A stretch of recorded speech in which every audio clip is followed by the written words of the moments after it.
Hello everyone and welcome back to Old Man Stories. I'm aware that many of you use these videos to fall asleep, so before you doze off, I thought it would be a fun idea if each of you could leave a comment letting me know which part of the world you're listening from. Also, give a like and subscribe to the channel if you're enjoying the episodes, okay? Let's get comfortable, relax, and begin. I've been hesitant to share this, but it's been eating away at me for 30 years now. Maybe putting it down in writing will help me make sense of what happened that evening in 1992. I still get chills thinking about it. I live in a small farming village in Maharashtra. Back then, life was simple, hard, but simple. I worked our 3-acre plot with everything I had, growing rice and some vegetables to feed my family and sell what little surplus we managed. My wife Priya handled our household and cared for our children. Amit was 7 then, and Meena had just turned 5. We didn't have much, but we were happy, at least until that evening in late October. I remember it clearly, because it was just after Diwali. The festival had passed, but people still had their decorations up. I was walking home after spending the entire day clearing irrigation channels with some other farmers. The sun was setting, painting the sky orange and purple. I was exhausted, my muscles aching, my clothes soaked with sweat. All I wanted was to get home, eat Priya's cooking, and sleep. I took the shortcut home, a narrow dirt path that winds through a patch of acacia trees before joining the main road to our village. It's about a 20-minute walk, and I'd taken it hundreds of times before. That evening, the wind was picking up, rustling the leaves, making that whispering sound that normally comforts me. That's when I saw her. She was standing by the side of the path where it curves around a large banyan tree, a woman in a pristine white sari that seemed to glow in the fading light. Even from 30 feet away, I could see her face clearly. She was young, maybe in her 20s, with long black hair cascading over her shoulders. But what struck me was her expression, this look of pure distress. Her eyes were wide, pleading almost, and her hands were clasped together as if in prayer. At first, I thought she might be lost. Our village is small and I know everyone, but occasionally, people from neighboring towns pass through. I called out, "Are you all right? Do you need help?" But she didn't respond. She just stared at me with those haunting eyes.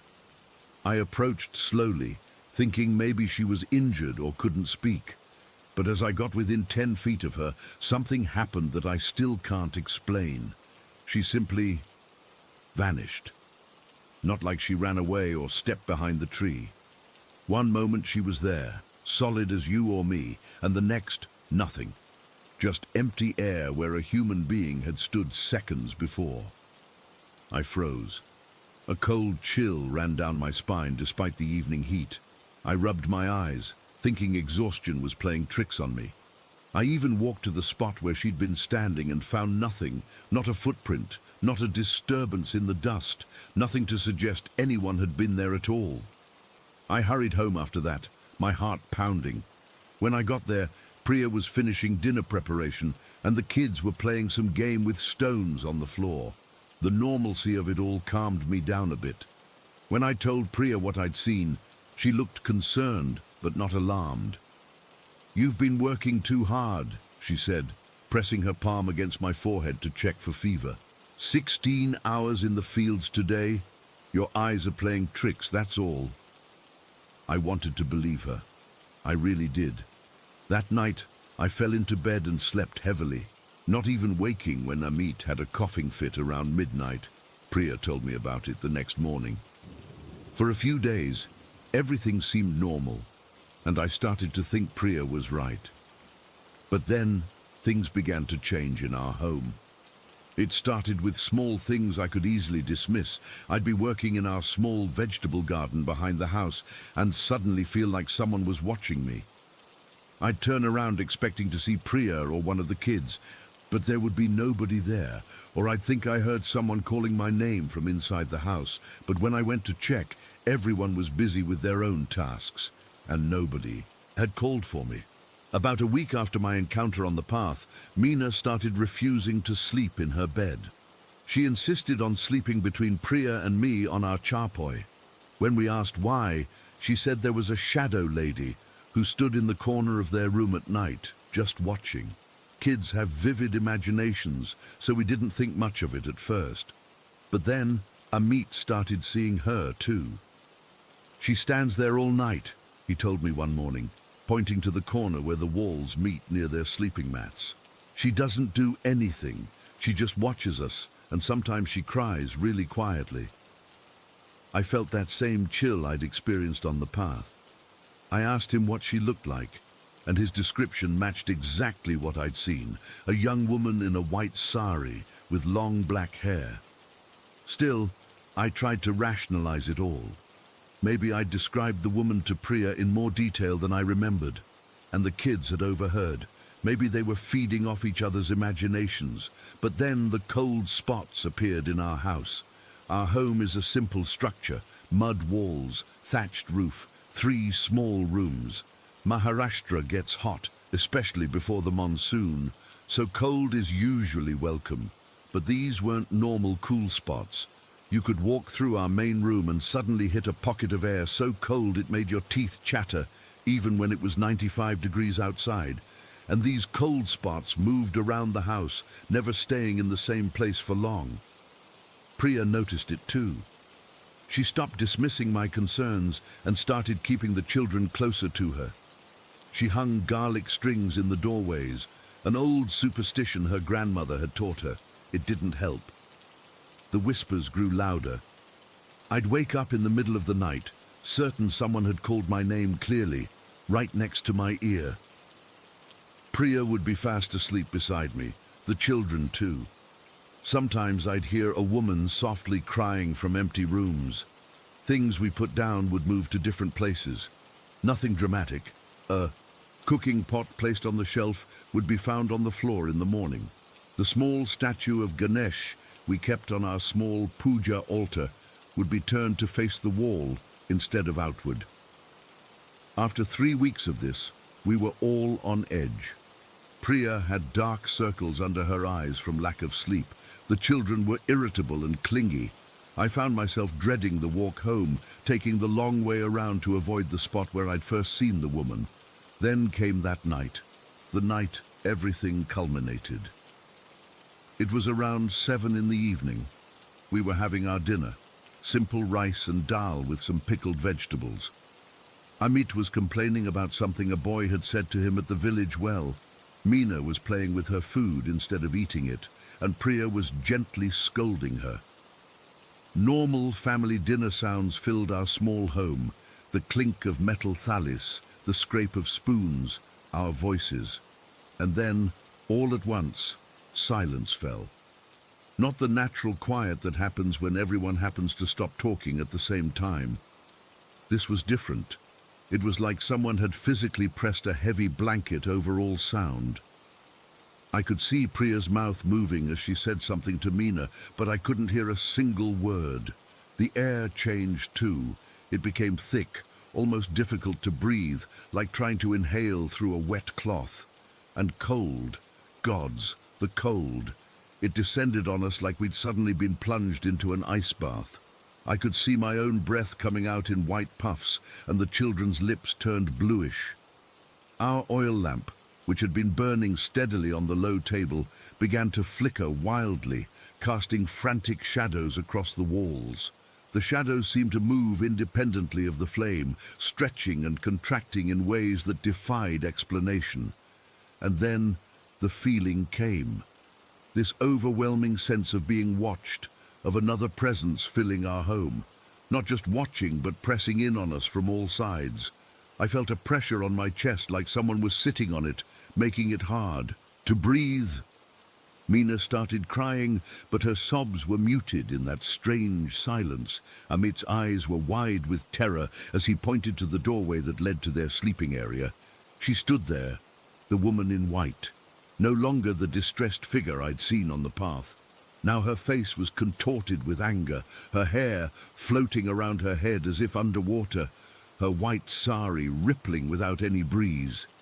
Her feet didn't touch the ground. She hovered several inches above our packed earth floor. We were frozen in place, unable to move, unable to speak. She drifted, not walked, drifted into our eating area. The temperature dropped even further. The metal thalis on the table began to vibrate, then shake violently, then suddenly fly across the room, clattering against the walls. The lamp flames stretched impossibly high, nearly reaching the ceiling. And still, that unnatural silence pressed in on us, broken only when she finally spoke. "You see me now?" she said, her voice somehow both a whisper and a scream, seeming to come from everywhere and nowhere at once. "You all see me." Priya grabbed the children, pulling them against her. I wanted to move, to protect my family, but my body wouldn't respond. It was like I was paralyzed. The apparition floated closer to me, her face now inches from mine. This close, I could see details I'd missed before. A small scar above her right eyebrow, a beauty mark near her lip, and her eyes. They weren't angry anymore. They were sad. Profoundly, deeply sad. "He did this to me," she whispered, her cold breath washing over my face. "And no one remembers. No one knows. I'm forgotten." Then, as suddenly as it had begun, it was over. The woman vanished. The sound came rushing back, Mina's terrified screams, Amit's sobs, Priya's frantic prayers. The room warmed gradually, and the lamp returned to its normal, steady flame. We spent that night huddled together on our charpoy, too frightened to sleep. At first light, I went straight to Arjunji, the oldest man in our village and someone known for his wisdom. When I described what we'd experienced, he didn't look surprised. He nodded slowly, his ancient face creasing with recognition. "That would be Mira," he said quietly. "She died about 40 years ago, near that banyan tree where you saw her." He told me her story, a young bride who had been killed by her husband in a fit of jealous rage. He had buried her body near the tree, telling everyone she had run away. The truth only came out years later when he confessed on his deathbed, but by then her family had moved away, and there was no one left to perform the proper rites for her. "Her spirit is restless," Arjunji said. "She shows herself to people sometimes, usually those who have kind hearts. She's seeking something, justice, remembrance, peace, but no one knows exactly what." He gave me instructions for a ritual to help calm her spirit, offerings to leave at the banyan tree, prayers to recite, a small ceremony to acknowledge her existence and her suffering. That evening, with Arjunji's guidance, our whole family went to the spot where I'd first seen Mira. We laid out flowers, incense, sweets, and a small pot of water. Arjunji recited Sanskrit prayers while we stood with our hands folded, our hearts full of both fear and compassion for this lost soul. As the sun set, I felt it again, that distinctive chill, that feeling of being watched. But this time, it didn't feel threatening. Out of the corner of my eye, I saw a flicker of white near the banyan tree. When I turned to look directly, there was nothing there. We completed the ritual and went home. That night, for the first time in weeks, our house felt like our own again. The children slept peacefully. The cold spots disappeared. The whispers stopped. But sometimes, even now, 30 years later, when I walk that path at dusk, I catch a glimpse of white out of the corner of my eye. I don't turn to look anymore. Instead, I whisper, "Rest peacefully, Mira," and continue on my way. I don't know if what happened to us was real in the way most people understand reality, but I know what my family and I experienced that night, and I know that acknowledging Mira's existence, her pain, somehow made a difference. Some souls just need to be remembered. Story 2. I've been debating whether to share this for years. I'm 44 now, but even after 3 decades, I still can't shake what happened to me when I was 14. I'm writing this with all the lights on in my flat, which probably tells you something about how this affected me. I grew up in a small coastal town in England. One of those places where everyone knows everyone, and the sea fog rolls in without warning. Our house wasn't particularly old or remarkable, just a standard semi-detached from the 70s with 3 bedrooms. We weren't on some ancient burial ground or next to a cemetery. It was just normal. That's what made everything so much worse. The first time I saw her, I thought I was dreaming. I remember waking up suddenly around 3 in the morning, that horrible hour when the world feels empty. Something had pulled me from sleep, not a noise exactly, more like a change in the air pressure of my room. My eyes adjusted to the darkness, and that's when I saw her. She was standing right next to my bed, maybe 2 feet away, just watching me. A girl about my age or slightly younger, wearing what looked like a plain white nightdress. Her hair was dark, hanging limply around her pale face. The details are fuzzy now, but I remember her eyes were too dark, too hollow for a child. I froze, completely paralyzed with fear. She didn't move or speak, just stood there staring at me.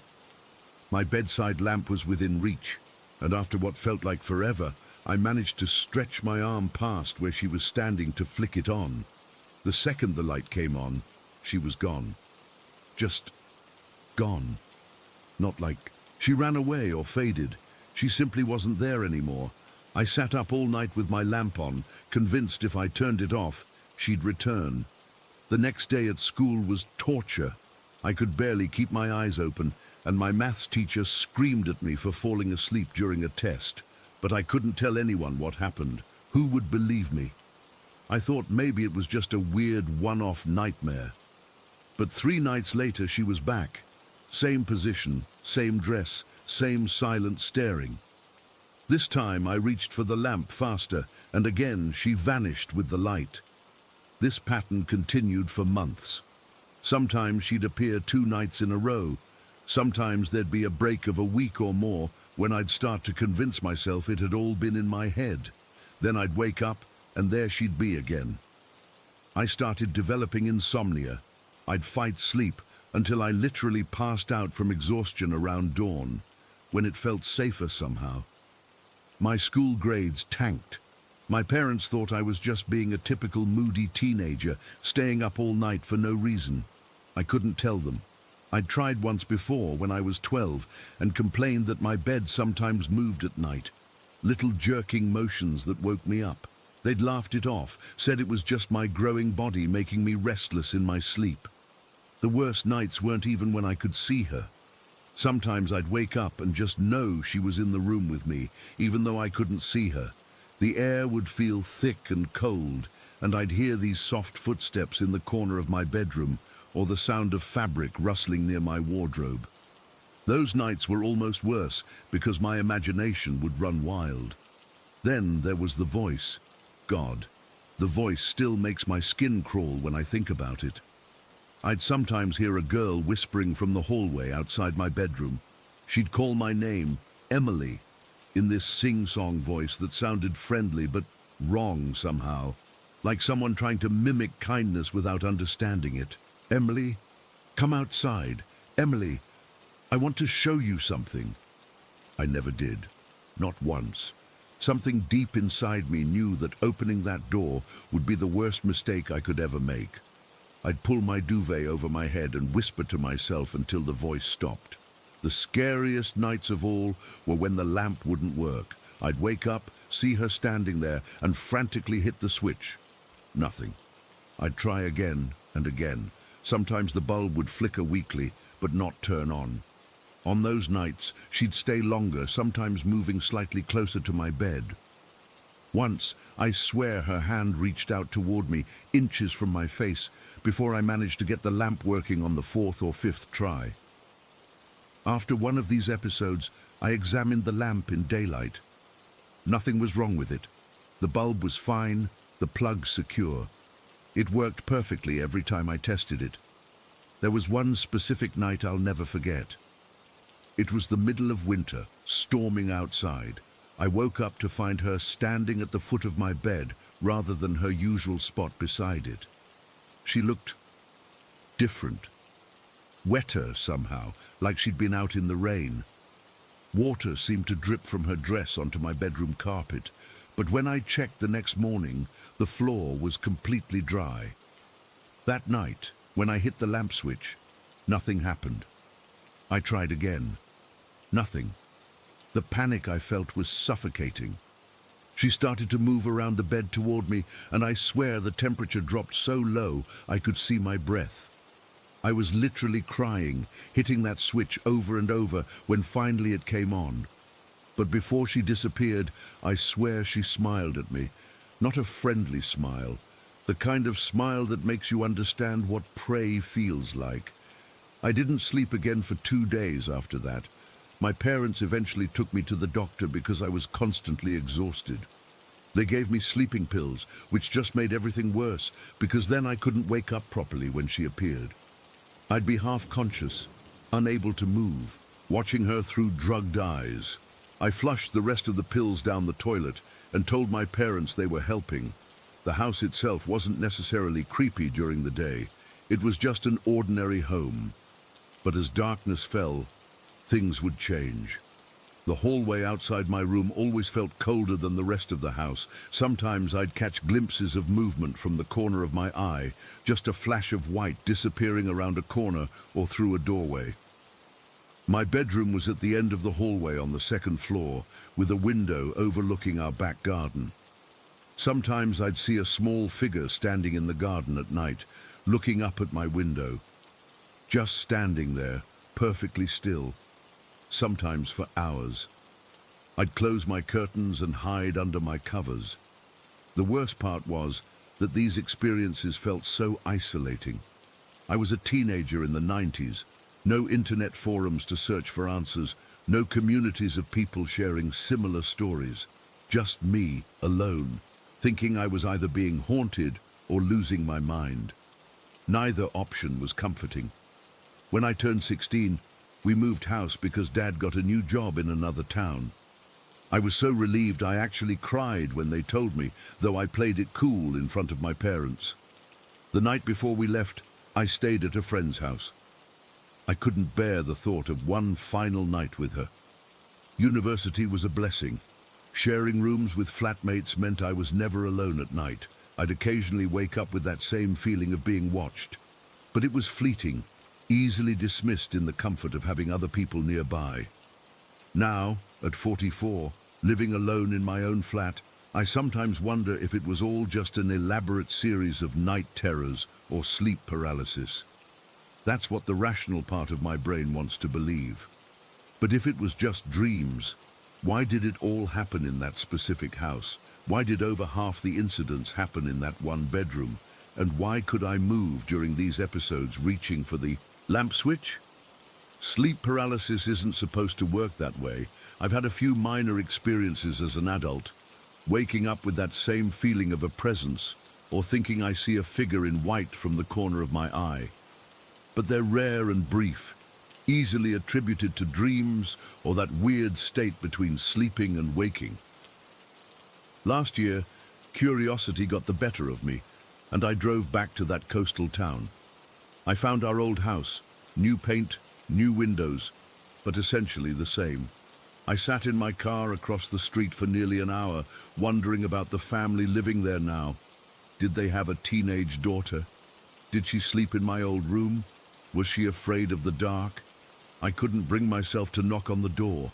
What would I even say? "Excuse me, is your house haunted by a creepy girl in a white dress who watches people sleep?" They'd think I was insane. As the sun began to set, I felt a familiar dread creeping over me.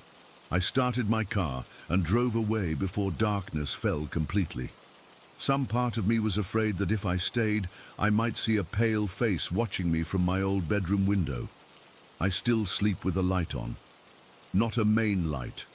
That would be too hard to explain to anyone who stays over, but a small lamp that stays on all night. I've gone through countless bulbs over the years. Sometimes I wake up and the lamp has turned itself off. Those nights, I lie perfectly still, eyes squeezed shut, until I gather the courage to reach for the switch. I don't know if what happened to me was supernatural or psychological. I only know it was real to me, and it changed me forever. Even now, 30 years later, the thought of sleeping in that house, in that bedroom, in complete darkness, I just couldn't do it. Sometimes I wonder if she's still there, waiting for someone new to watch. Story 3. I've never been the type to believe in the paranormal. Ghost stories were just entertainment, and I'd laugh at those ghost hunting shows where people freak out over the smallest sound. But what happened in our rental house last month has completely changed how I see things.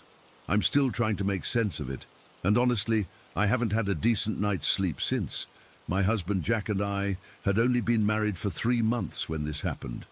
We were renting the basement bedroom of this older suburban home to save money while we looked for our own place.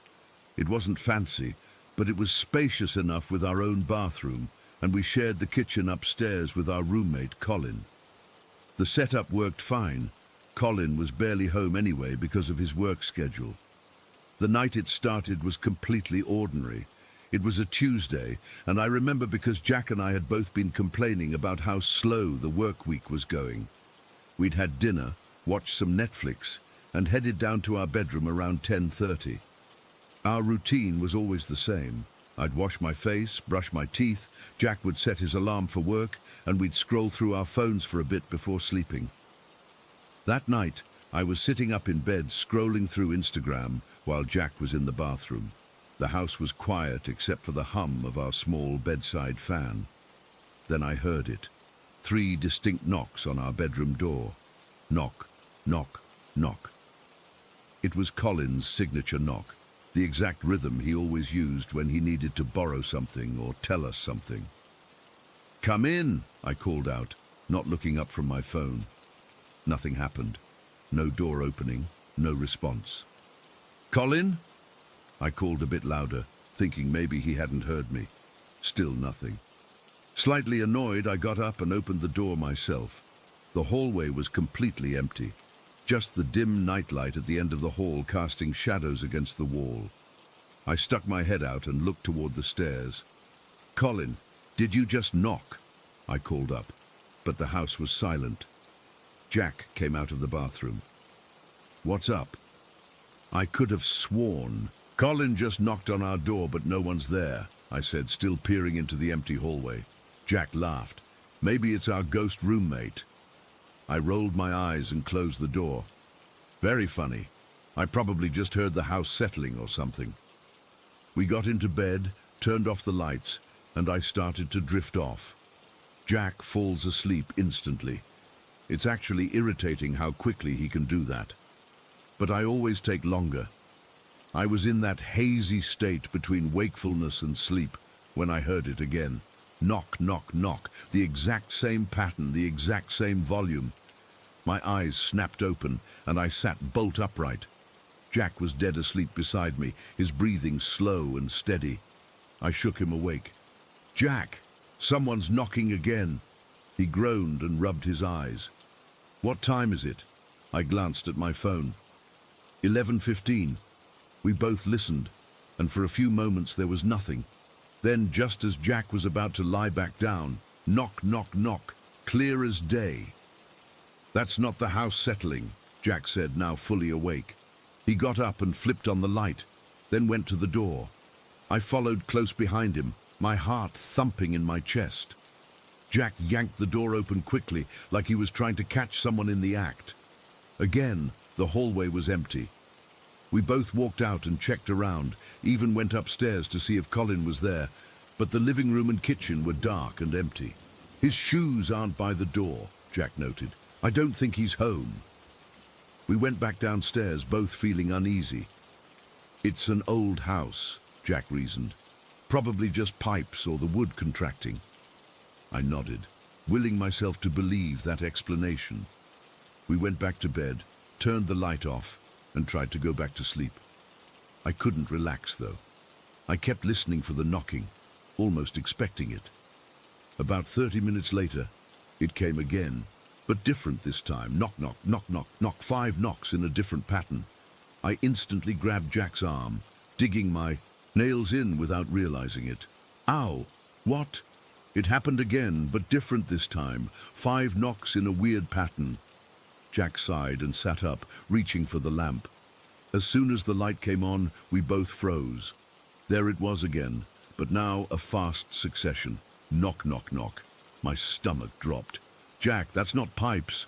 We both got up again. Jack grabbed his phone to use as a flashlight, and we opened the door. Empty hallway. We checked the entire basement, the small storage room, the laundry area, even opened the tiny window wells to see if someone could be outside tapping on the glass. Nothing made sense. Let's try to go back to sleep, Jack said, though I could tell by his voice he was unsettled too. If it happens again, we'll go upstairs and check the whole house. I nodded, even though sleep was the last thing on my mind. We got back in bed, but I kept the lamp on my nightstand on its dimmest setting. I stared at the ceiling, listening to every creak and groan of the house. Jack fell back asleep eventually, but I couldn't. I just lay there, waiting. Around 12:45, it happened again. This time it was the shave and a haircut rhythm. Knock, knock, knock, knock, knock, knock. I didn't wake Jack this time. I just lay there, frozen, my heart racing.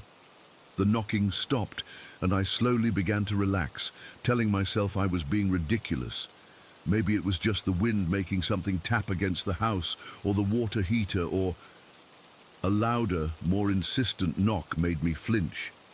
Then another, then 3 in quick succession. It was like whatever was out there knew I was listening and was trying different patterns to get my attention. I couldn't take it anymore. I shook Jack awake and told him what happened. "I'm going to text Colin," Jack said, reaching for his phone. He sent a quick message. "Hey man, are you home? We keep hearing knocking on our door." We waited, but there was no response.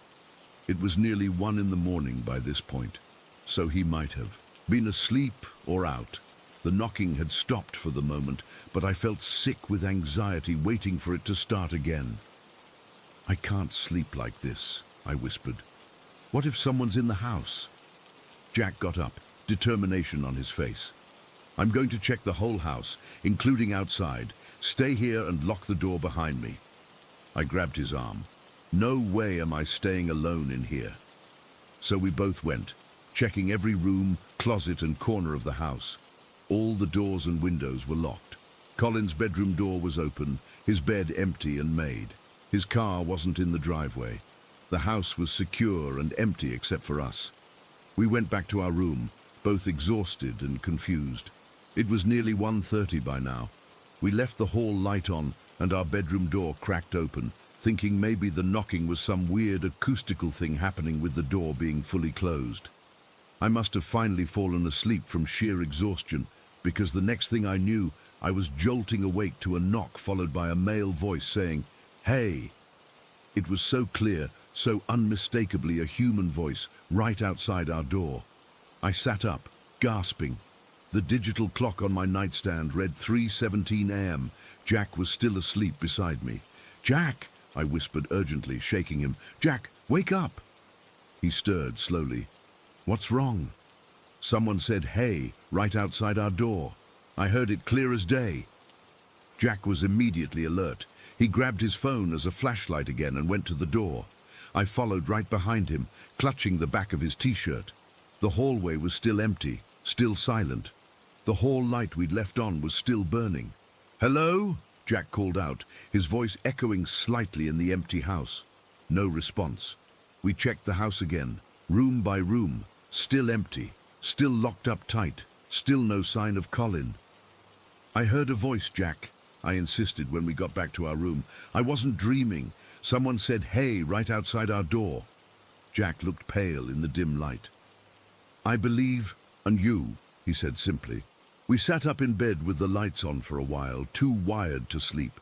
The knocking came twice more before dawn, once around 4:30, a series of soft taps, and again at 6, 3 loud, deliberate knocks. Each time we checked, and each time found nothing. I must have dozed off again, because the next thing I remember is both of us leaping out of bed to a loud, clear hey from outside our room. The clock read 7:12 a.m. Sunlight was streaming through our small basement windows. Jack threw open the door. The hallway was empty, but we heard movement upstairs. We raced up to find Colin in the kitchen making coffee. "Dude, were you knocking on our door all night?" Jack demanded. Colin looked genuinely confused. "What? No, I just got home like 20 minutes ago. I crashed at my girlfriend's place last night." "You've been gone all night?" I asked, my voice shaking. "Yeah, I left around 6 yesterday evening." "Why, what's going on?" We told him everything.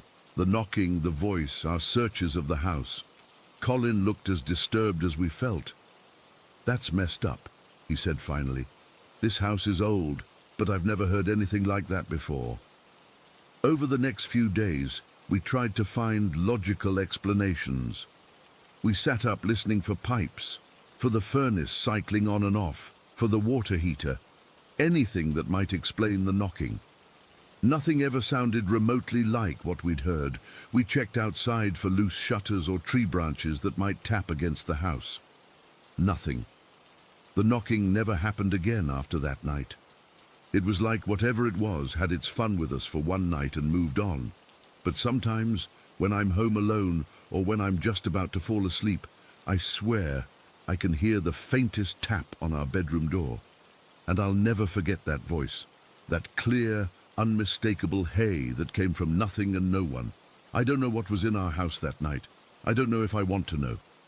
But I do know that I'll never again be so quick to dismiss someone's story about things that go bump in the night. Because sometimes those bumps are knocking on your door, calling your name, and waiting for you to answer. Story 4. I've always been a skeptic when it comes to the paranormal. Science, logic, tangible evidence. These are the things I trust. At least, that's how I used to think before last Tuesday, when something happened in our house that I still can't explain, no matter how hard I try to rationalize it. We live in an older home that my husband inherited from his parents. It's not ancient by any means, built in the 80s, but it has those distinctive characteristics that older houses develop over time. The wooden floors have their own language of creaks and groans. The windows sometimes rattle when the wind picks up. And the front doors, a pair of heavy wooden doors that open into our entryway, make a very specific sound when they open and close. It's a deep, resonant sound, followed by a slight squeak from the left hinge that we keep meaning to oil, but never get around to. I work from home most days, which means I'm alone in the house with our 3 dogs for 8 to 10 hours while my husband and father-in-law, who lives with us, are at work. Our dogs are a motley crew, a chubby beagle mix named Penny, a hyperactive terrier named Ziggy, and my service dog Max, a German shepherd who's been with me for 7 years. Max is special. He's been trained to help with my anxiety disorder, and in all our years together, I've never seen him afraid of anything. Thunderstorms, fireworks, vacuum cleaners, nothing phases him. He's always calm, alert, and focused on his job of keeping me safe. That Tuesday started like any other day. I was at my desk in the spare bedroom that serves as my office, typing away at a report that was due the next morning. It was around 1 in the afternoon. My father-in-law was at his part-time job at the hardware store, and my husband was at work until 6. The dogs were doing their usual thing. Penny and Ziggy were curled up together on their bed in the corner of my office, and Max was sleeping on the floor next to my chair, where he always positions himself during my workday. I remember glancing at the clock, thinking I should take a break for lunch soon, when I heard it, the unmistakable sound of our front doors opening. The deep, wooden thud, followed by that distinctive squeak from the left hinge. It was so clear, so normal sounding, that my first thought was simply, "Oh, someone's home early." But before I could even call out to see who it was, I felt Max's body go rigid beside me. I looked down, and what I saw sent a chill through my entire body. Max was awake, his ears perked forward, his eyes wide with an expression I had never seen on his face before. Pure, unadulterated fear. His body trembled slightly, and a low whine escaped his throat. Then came the footsteps. They were measured, unhurried steps across our entryway tile floor, then onto the hardwood of the living room. Heavy enough to be clearly audible, with that slight creak of weight pressing down on the older floorboards. Exactly the kind of sound my husband makes when he comes home. I froze, my fingers still poised over my keyboard. Something felt wrong. If it was my husband or father-in-law, why hadn't they called out to let me know they were home? And why was Max, my fearless protector, looking so terrified? "Hello?" I called out, my voice sounding smaller than I intended. No response. Just the continued sound of footsteps moving methodically through our living room. Then something even stranger happened. All three dogs suddenly bolted for the doggy door in the kitchen. Even Max, who never leaves my side unless I tell him to, abandoned his post and raced after the other two. I heard the plastic flap of the doggy door slap 3 times in quick succession as they escaped to the backyard. This was behavior I'd seen hundreds of times, but only when someone came home. The dogs always ran outside to greet whoever was arriving, circling around from the backyard to the front of the house. But if someone was already inside, why would they run out to greet them? My heart was pounding now. I stood up slowly, trying to decide what to do. Call the police? Grab something to defend myself? The footsteps continued their steady pace, now moving toward the kitchen, directly below my office. I took a deep breath and stepped out of my office into the upstairs hallway. From there, I could see down the stairs into part of our living room, but not into the kitchen or entryway. "Hello," I called again, louder this time. "Who's there?" The footsteps paused for a brief moment, then continued, now moving from the kitchen back toward the living room. It sounded exactly like someone walking around downstairs, someone who knew the layout of our house and was moving confidently through it. I pulled my phone from my pocket with shaking hands and called my husband. When he answered, I whispered, "I think someone's in the house. The dogs are acting weird, and I can hear footsteps downstairs." "Are you sure it's not Dad?" he asked, his voice immediately tense. "I don't think so. No one answered when I called out." "I'm leaving work now," he said. "Call the police." I hung up and dialed 911, still standing at the top of the stairs, listening to the footsteps that continued to move around downstairs. I explained the situation to the dispatcher, who told me officers were on their way and advised me to lock myself in a room until they arrived. I retreated to our bedroom and locked the door, then went to the window that overlooked our backyard. The dogs were huddled together by the fence, all three looking back at the house with unusual alertness. Even from a distance, I could see that Max's posture was still tense, his ears forward, his attention fixed on our home as if watching for danger. The footsteps continued for what felt like an eternity, but was probably about 15 minutes in total.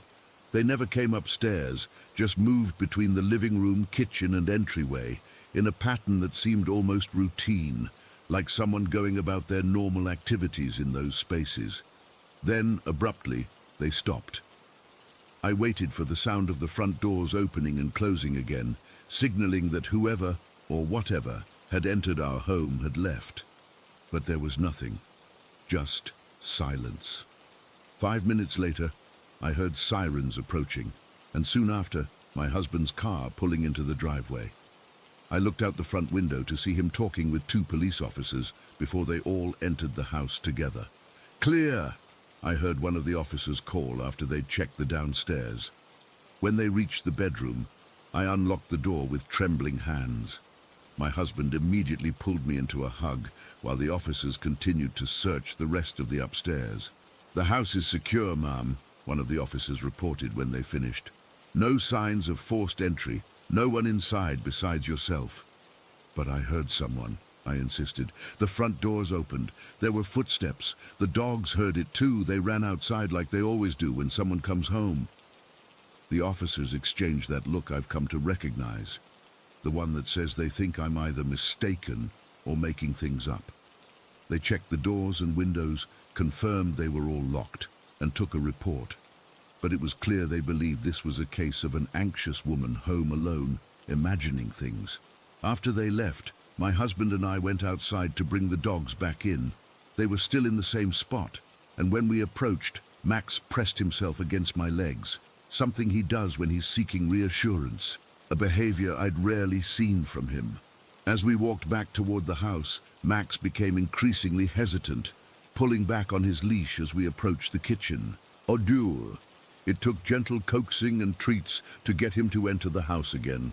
Once inside, he stayed glued to my side, his eyes constantly scanning the room. That's when my husband noticed it, a large puddle on the living room floor. Max, my perfectly house-trained service dog, who hadn't had an accident since he was 5 months old, had urinated on the floor out of fear before running outside. My father-in-law arrived home about an hour later. My husband immediately asked if he had come home during the day for any reason. "No," he said, looking confused. "I've been at the store since 9 this morning. Why?" We explained what had happened, and his expression changed from confusion to something more solemn. "You know," he said slowly, "today marks 16 years since your mother passed away," he said to my husband. "My mother-in-law had died of cancer in this house, in what is now our bedroom. I'd never met her, as my husband and I got together several years after her death. And you two had that big fight last night," he continued, looking between us. "The first serious one since you've been married." It was true. The night before, my husband and I had our first major argument after 3 years of marriage. It had been intense enough that he'd slept in the spare room. "Maybe she was checking on you," my father-in-law suggested, "making sure everything was okay." I wanted to dismiss this idea immediately. Like I said, I'm a logical person. I believe in what I can see and touch and prove. But as I looked at Max, still nervous and unsettled hours after the incident, I found myself struggling to find a rational explanation. How could I explain the sound of the doors opening when they remained locked? The footsteps that both the dogs and I clearly heard. Max's unprecedented fear response. The fact that all 3 dogs behaved exactly as they do when someone comes home. It's been 5 days now, and I still don't have answers. I've checked for loose floorboards, investigated whether an animal could have somehow gotten into the walls or attic, even had my husband walked through the house while I listened from different rooms to confirm that yes, those were the exact sounds I heard. Max has mostly returned to normal, though he still seems more alert at home than he used to be, but I haven't been alone in the house since it happened. I've made excuses to work from coffee shops or the library, claiming the internet is more reliable there, or I've brought my laptop to my friend's house, saying I needed a change of scenery. The truth is, I'm afraid. Not necessarily of being harmed. Whatever or whoever was in our house that day had plenty of opportunity to hurt me if that was their intention. I'm afraid of facing something I can't explain, something that challenges everything I thought I knew about the world. Because whatever came through our front doors that Tuesday wasn't something I could see or touch or prove. But it was real enough to terrify a dog who fears nothing. Real enough that I can still hear those footsteps in my dreams. Real enough that I'm writing this out at 2 in the morning because I woke up thinking I heard our front doors opening again. Story 5. I still have trouble sleeping, even after all these years.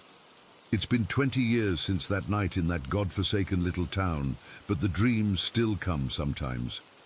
I'm writing this down because I need to put it somewhere. Maybe someone out there has experienced something similar and can help me make sense of it. Back in 2003, I was stationed at Fort Stewart with the Army. I served as a firefighter, which is where I met Jay. We became best friends almost immediately. Both of us shared this weird obsession with exploring abandoned places. Paul was Jay's buddy from high school who'd moved to Savannah to be closer to us. The 3 of us were like brothers. For over a year, we spent nearly every weekend hunting down abandoned buildings, old factories, hospitals, schools, you name it. We must have broken into and explored hundreds of places all across Georgia and South Carolina. Never once did we experience anything supernatural. Sure, we'd occasionally freak ourselves out with the normal creaks and shadows of old buildings, but that was all just in our heads. Then, in October, Jay found this post on an urban exploration forum about an abandoned colonial mansion supposedly located in this tiny coastal town I'd never heard of before. It was somewhere in the southeastern part of Georgia, about 3 hours from base. The post was oddly specific about the mansion being worth the trip, but frustratingly vague about its exact location. Just that it was somewhere in or near this town. The way the post described it, this grand old white house from the 1700s with a dark history, it sounded like exactly the kind of place we lived to explore. That Saturday, we loaded up Paul's Jeep Cherokee with our usual gear, flashlights, cameras, gloves, first aid kit, and headed out. The drive took longer than expected because the town was so remote. When we finally arrived around 4 in the afternoon, I immediately felt something was off. The town was tiny, just 3 streets that formed a grid with maybe 30 buildings total. There was one gas station with an ancient pump that looked like it belonged in a museum and a county tornado shelter that seemed way too large for a place this small. What struck me as bizarre was the number of churches, 5 of them in a town you could walk across in 10 minutes. And they had these strange names: Church of the Light, Temple of Radiance, Sanctuary of the Illuminated. Weird, new agey stuff that didn't fit the rundown appearance of the buildings themselves. None of the churches had crosses or any traditional Christian iconography. Just these bizarre symbols that looked like stylized suns or stars, carved above the doors. I remember pointing this out to Jay, who just shrugged and said, "Bible Belt folks get weird sometimes." The few residents we saw were polite enough when we stopped to ask for directions to the mansion. An older woman at the gas station smiled too widely and said, "Oh, you must mean the old Radcliffe place. It's out past the county line. Follow the main road east." A man sweeping the sidewalk outside one of the churches told us it was west. Just follow where the sun sets. A teenage girl said it was down by the marsh, can't miss it. Nobody gave the same directions, but they all seemed eager to help, almost too eager. The town felt heavy, like there was this pressure pushing down on us. Paul said it was probably just the weather. It was humid and overcast, typical coastal climate, but it felt like more than that to me. The locals kept watching us, following our movements with their eyes. I'm not normally paranoid, but I couldn't shake the feeling of being observed. After about an hour of fruitless searching and contradictory directions, we decided to find a place to stay for the night and try again in the morning. The town had no hotels, so we drove 15 miles to a small motel just off the highway. The woman at the front desk raised her eyebrows when we mentioned where we'd been. "Not much to see in that place," she said. "Why would you boys want to go there?" We ate dinner at a diner near the motel, and I remember Jay being unusually quiet. When I asked what was wrong, he just said, "Those people gave me the creeps, man. Did you notice how none of them blinked?" I hadn't noticed, and I told him he was being dramatic, but it stuck with me. After dinner, around 9 at night, we decided to go back. If the mansion was really there, we figured it would be easier to spot at night. We could look for lights, or lack thereof, in the surrounding darkness. The stupidity of this logic is painfully clear to me now. The town was eerily silent. When we returned, no cars moving, no people on the streets. The streetlights were on, but they seemed dimmer than they should have been, creating small islands of yellowy light surrounded by deep darkness. We drove slowly through all 3 streets twice, but saw no mansion, no large colonial house, nothing that matched the description from the forum. Finally, we parked near the tornado shelter, which was at the east end of town. We sat in the Jeep with the engine running, debating whether to call it a night or try one more time to find the place. Paul was annoyed, saying we'd wasted a whole Saturday on a wild goose chase. Jay was strangely quiet, just staring out the window. That's when I noticed them. 5 people walking toward our vehicle from the direction of the main street. They moved in a line, equidistant from each other, walking at exactly the same pace. Something about their movement was wrong, too coordinated, too perfect. "Guys," I said, my mouth suddenly dry. "Look." They all turned to look in the direction I was pointing. The 5 figures continued walking toward us, not hurrying, just this steady, deliberate pace. As they got closer to the streetlight near our jeep, I expected to see their features come into view. But that's not what happened. When they entered the pool of light from the street lamp, the light didn't touch them. It didn't illuminate them. It's hard to explain, but it was like they were cutouts in reality. Human-shaped patches of absolute darkness standing directly under the light. Not shadows. Shadows are created by blocking light. These things absorbed it. They were like 3-dimensional silhouettes, completely black, with no features, no eyes, no mouths, no clothing details, just person-shaped voids. "What the fuck?" Paul whispered. "What the actual fuck?" Jay didn't say anything. He just reached over and locked his door. The figures stopped about 20 feet from our vehicle, still in the light, still completely dark. They didn't move. They didn't speak. They just stood there. I couldn't tell if they were looking at us because they had no faces, but I felt their attention focused on us like a physical weight. "Drive," I said to Paul, who was behind the wheel. "Drive now." Paul didn't need to be told twice.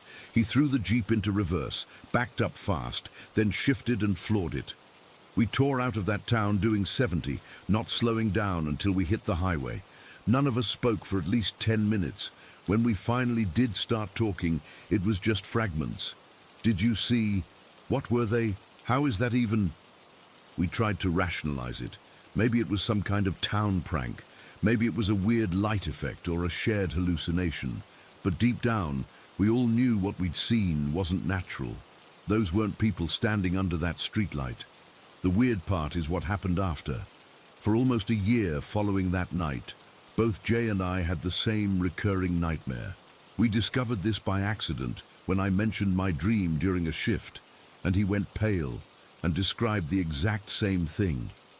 In the dream, we'd approached this white wooden Victorian mansion, not colonial like the forum post had described, but definitely old, with a wraparound porch and these distinctive green double doors.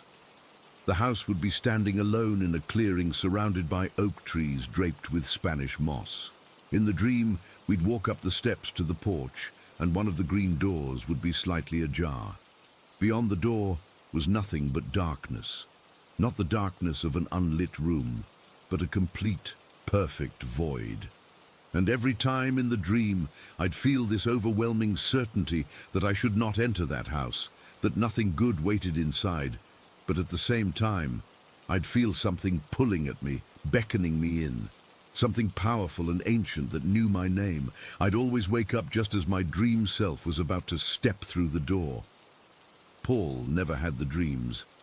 He also left Georgia about 2 months after our experience, moved back to Michigan to work in his dad's business.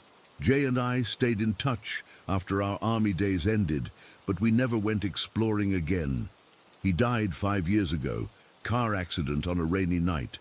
And sometimes I wonder if whatever was in that town had something to do with it. I've researched that town extensively over the years. I've found it on maps, but when I look at satellite imagery, there's nothing there but trees and marshland. I've searched records of ghost towns, abandoned communities, even cult compounds in coastal Georgia. Nothing matches, but I know it was real. I know what we saw, and I'm convinced that Mansion exists somewhere in or near that town, and that something inhuman dwells within it, something that reaches out through dreams, trying to lure visitors inside. Sometimes I still have the dream, though less frequently now. And sometimes, in the moment just before I wake up, I swear I can hear a voice whispering from the darkness beyond those green doors. "We're still waiting for you." Story 6. I've never really shared this experience with anyone outside of the people who were there with me. It's been almost 2 years. And I still get goosebumps thinking about what happened during those night shifts at the TA Travel Center just outside of Lordsburg, New Mexico. My name is Diego Martinez. I've been a cook pretty much my whole adult life. Nothing fancy, just honest work that pays the bills. When I moved from Albuquerque to be closer to my sister's family, I picked up the night shift prep cook position at the travel center. The pay was decent, and I liked the quiet of working overnight hours. The job was straightforward: prep all the soups, chilies, and ingredients for the next day, keep the kitchen clean, and occasionally help with orders if any truckers came in during the dead hours. I should mention that in my family, we've always been a little sensitive to things most people don't notice. My abuela used to call it el don, the gift. She could sense when someone had passed in a house or when something wasn't quite right. My mother had it too. Growing up, she would sometimes freeze in the middle of a conversation, look toward an empty corner, and make the sign of the cross. I inherited some of that sensitivity, I guess.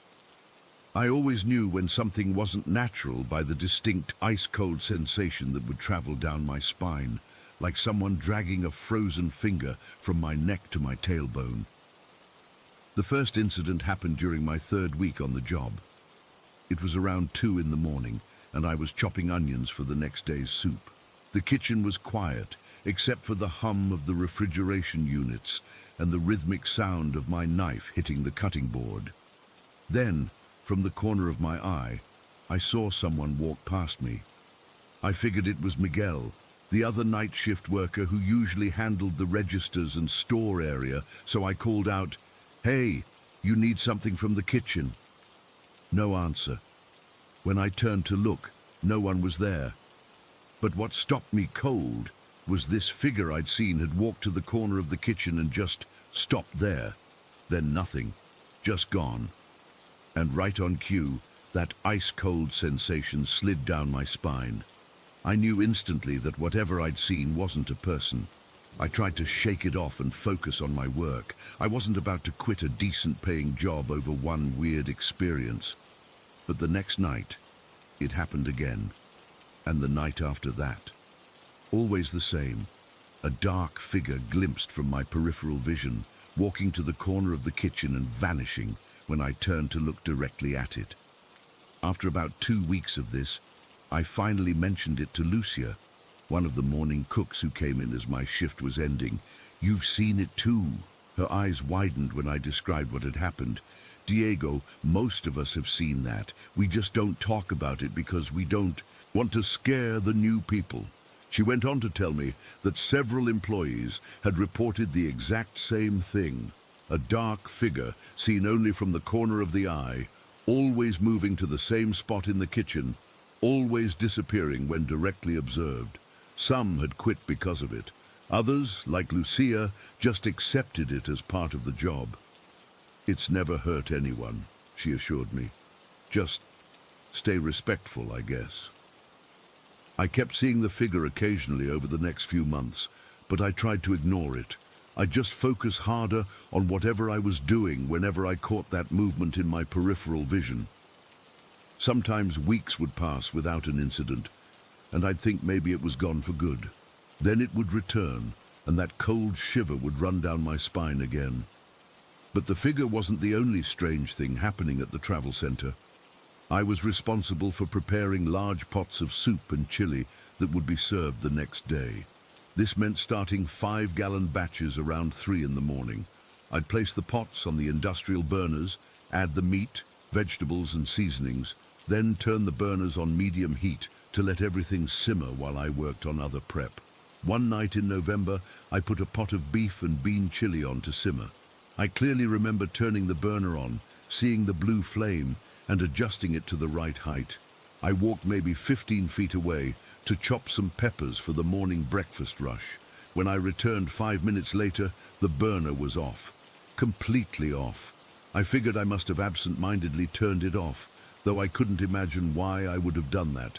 I turned it back on and continued with my work, but 20 minutes later, I returned to stir the chili, and again, the burner was off. This time, I knew for certain I hadn't touched it. That cold feeling shot down my spine as I stood there staring at the unlit burner. I was alone in the kitchen. Miguel was out front. No one else had come in or out. Over the next few weeks, this happened repeatedly. I'd start a pot of soup or chili, turn away briefly, and return to find the burner switched off. I checked the gas lines, thinking maybe there was a safety feature shutting things down, but everything was in working order. I even asked maintenance to look at the stoves, but they found nothing wrong. It got to the point where I'd have to check the burners every few minutes to make sure they stayed on. Sometimes I'd stand there and watch as the flame would suddenly flicker and die out with no draft or apparent cause. And always, that cold sensation would crawl down my spine right before I discovered a burner had been turned off. Miguel noticed my constant checking of the stoves and asked what was going on. When I told him, he looked uncomfortable. "Man, I don't go back in the kitchen after midnight for a reason," he said. "That place gets weird." The most terrifying incident, though, didn't happen to me directly. It involved Ramon, one of the line cooks who occasionally worked late if the dinner rush had been particularly busy. It was a Thursday night in January, around 1 in the morning. Ramon was finishing up his closing duties while I had already started on my prep work. The travel center has a large walk-in refrigerator with a second door inside that leads to a freezer section. The light switch for the freezer is located in the main refrigerator area, not inside the freezer itself. Ramon needed to grab some frozen meat to thaw for the next day, so he went into the walk-in. I was at my station, kneading dough for the morning biscuits. A few minutes later, Ramon burst out of the walk-in, his face flushed with anger. "What the hell is wrong with you, Diego?" he shouted, storming toward me. "You think that's funny? You think that's a joke?" I had no idea what he was talking about. What did I do? Turning off the lights while I'm in the freezer and then laughing about it, I could have hurt myself in there. My blood ran cold. "Ramon, I've been standing right here the whole time. I didn't go anywhere near the walk-in." Bullshit. Someone turned off the lights when I was in the freezer, and then I heard a man laughing from the main refrigerator area. If it wasn't you, then who was it? Miguel's been at the front desk this whole time. We both fell silent. Ramon's anger turned to confusion, then to something like fear as he processed what I was saying. I hadn't moved from my station. Miguel was out front. There was no one else in the building except for a few truckers in the dining area, well away from the kitchen. You heard laughing?" I finally asked. Ramon nodded slowly, the color draining from his face. "Yeah, like someone was enjoying a good joke. It wasn't your laugh, now that I think about it. It was deeper, like an older man." That familiar ice-cold sensation crept down my spine, more intense than I'd ever felt it before. Ramon must have felt something too, because he shuddered visibly. "I'm done," he said quietly. "I'll finish my closing checklist and that's it. I'm not coming back for late shifts anymore." Ramon quit the following week. He didn't give a specific reason, just said he'd found a better opportunity. But I knew the real reason. We both did. After that night, the activity seemed to increase. The figure in my peripheral vision appeared more frequently. The burners turned off almost every time I used them. Small items would go missing, only to reappear in odd places hours later. The walk-in refrigerator became a place we all dreaded entering alone. Lucia told me that the travel center had been built on land that used to be part of an old ranch. Before that, it had belonged to the Apache. She didn't know if that had anything to do with what was happening, but it was the only history of the place anyone seemed to know. One particularly quiet night in February, I was alone in the kitchen. Miguel had called in sick, so there was just one cashier out front, a college kid named Tyler, who spent most of his time studying when there weren't customers. The dining area was empty, not unusual for 3 in the morning in the middle of the week. I was rolling out dough for cinnamon rolls when I felt the temperature in the kitchen suddenly drop. In New Mexico, even winter nights in the kitchen stay pretty warm with all the equipment running. But in the span of maybe 30 seconds, I could see my breath fogging in front of my face. That cold sensation shot down my spine, but this time it didn't fade. It intensified, spreading throughout my body until my fingers felt numb. I couldn't move. The rolling pin slipped from my hands and clattered to the floor, but I couldn't even bend to pick it up. From the corner of my eye, always the corner, never straight on, I saw the dark figure appear. But this time, it didn't just walk to the corner and disappear. It stood there, just at the edge of my vision. I tried to turn my head to look directly at it, but my muscles wouldn't respond. The figure seemed to be watching me. I couldn't make out any features, just a dark, human-shaped shadow. But I could feel its attention fixed on me. The air felt heavy, like the moment before a thunderstorm breaks. Then I heard it, a low, rumbling chuckle. The same laugh Ramon had described.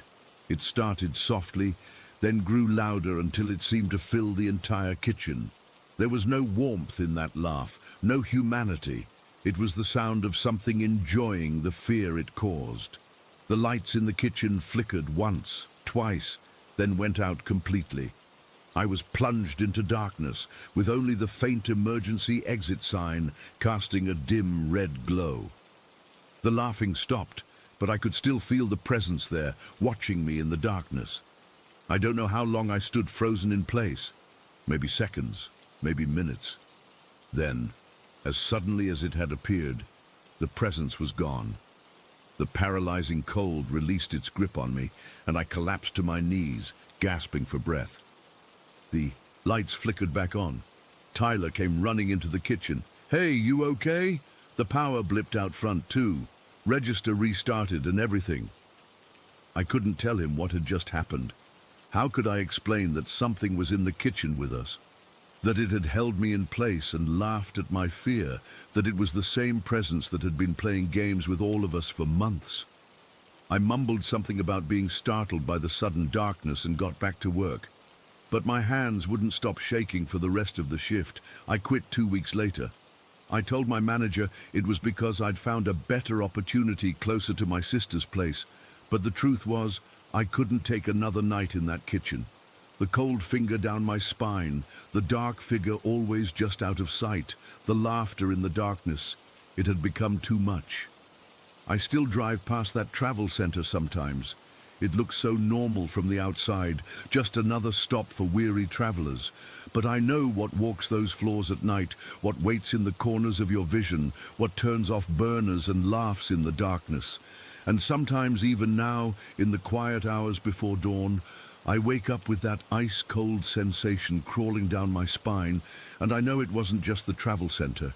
Whatever was there noticed me, remembered me, and part of me wonders if it followed me home. Story 7. I've been holding this in for almost 2 years now, and I need to get it off my chest. I worked as a night cleaner at Alco Clothing Outlet in Riverdale, not the real name of our town, but close enough. It was just a job to pay bills while I finished my associate's degree, nothing I thought would stick with me this long. The place closed down in early 2022, and honestly, I'm glad it did. I started working there in late 2019. The pay was decent. $11 an hour to mop floors, clean bathrooms, and make sure the place looked presentable for the next day. My shift typically ran from 10 p.m. to 6 a.m., which meant I had the entire building to myself most nights. The outlet itself wasn't that big, maybe 5,000 square feet of retail space. But behind it was this massive warehouse where they stored all their excess inventory, seasonal stuff, and returns. That warehouse made up about 70% of the entire building, and I swear to God, something was wrong with that place. The first few weeks were normal. I'd come in, get my cleaning cart ready, pop in my earbuds, and zone out while doing my job. Nothing unusual. The manager would leave me a list of tasks, I'd complete them, and then I'd sit in the break room until my shift ended. Simple. Then one morning in November, I was clocking out when Carol, this older lady who worked the register, came in early. She looked rattled. I asked her if she was okay, and she hesitated before telling me she'd been hearing things on the roof. Not like rain or branches. She described it as heavy footsteps, like someone wearing work boots walking across the metal sections of the roof. The way she described it made the hair on my arms stand up. She said it had happened multiple times during her shifts, and she'd mentioned it to the manager, who brushed it off as probably raccoons. I didn't think much of it until about a week later. I was mopping near the entrance to the warehouse when I heard what sounded like a shelf being moved. I froze, thinking maybe there was another employee working late that I didn't know about. I called out, "Hello? Anyone still here?" Nothing. I figured maybe something had fallen, so I went to check. The warehouse was always dimly lit, with just enough emergency lighting to see where you were going. The main lights were on a timer and shut off at 9 p.m. to save electricity. I grabbed my flashlight and headed in, expecting to find a fallen box or something. What I found instead was nothing. Nothing out of place, nothing fallen. But the feeling that hit me when I walked in there, I still can't shake it. It felt like walking into a room where people had just been arguing, that thick tension in the air. Except no one was there. I hurried back to the main floor and didn't go back into the warehouse that night. After that, I started noticing things. Small things at first. Items moved from where I'd placed them the night before. Doors I swore I'd closed found open in the morning. Lights flickering in the warehouse when I knew the main power was off. I chalked it up to forgetfulness or other employees coming in early and moving stuff around. Then in December, my shift got cut short because of inventory counts scheduled for the next morning. I finished up around 2 a.m., but my ride couldn't pick me up until 4. With nothing else to do, I decided to organize my cleaning supplies in the janitor's closet, which was in the back corner of the warehouse. I was kneeling down, arranging bottles of cleaner, when I heard it, the unmistakable sound of a sneaker scuffing against the tile floor about 3 feet behind me. I whipped around, expecting to see my manager or another employee. There was no one there. The sound was so clear, so specific. It wasn't like a building settling or pipes knocking. It was a human sound. My heart was racing as I stood up.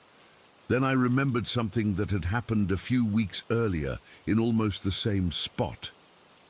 I'd been walking through with a cart of cleaning supplies when I saw what looked like a shadow move from behind one shelf to another. At the time, I'd dismissed it as my eyes playing tricks on me in the dim light. But now, hearing that footstep, I wasn't so sure. I got out of there fast, leaving my supplies scattered on the floor. I spent the rest of my time in the brightly lit employee break room, jumping at every sound. The next day, I casually asked the daytime staff if anyone had been in the building overnight. They all said no, and the security log confirmed I was the only one there. That's when I started asking around about the warehouse. Turns out I wasn't the only one experiencing weird shit. Marcy, one of the stock girls, told me she hated going into the warehouse alone because she always felt like she was being watched.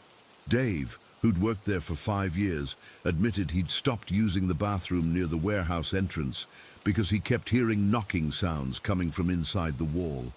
A solid concrete wall with no windows, gates or doors.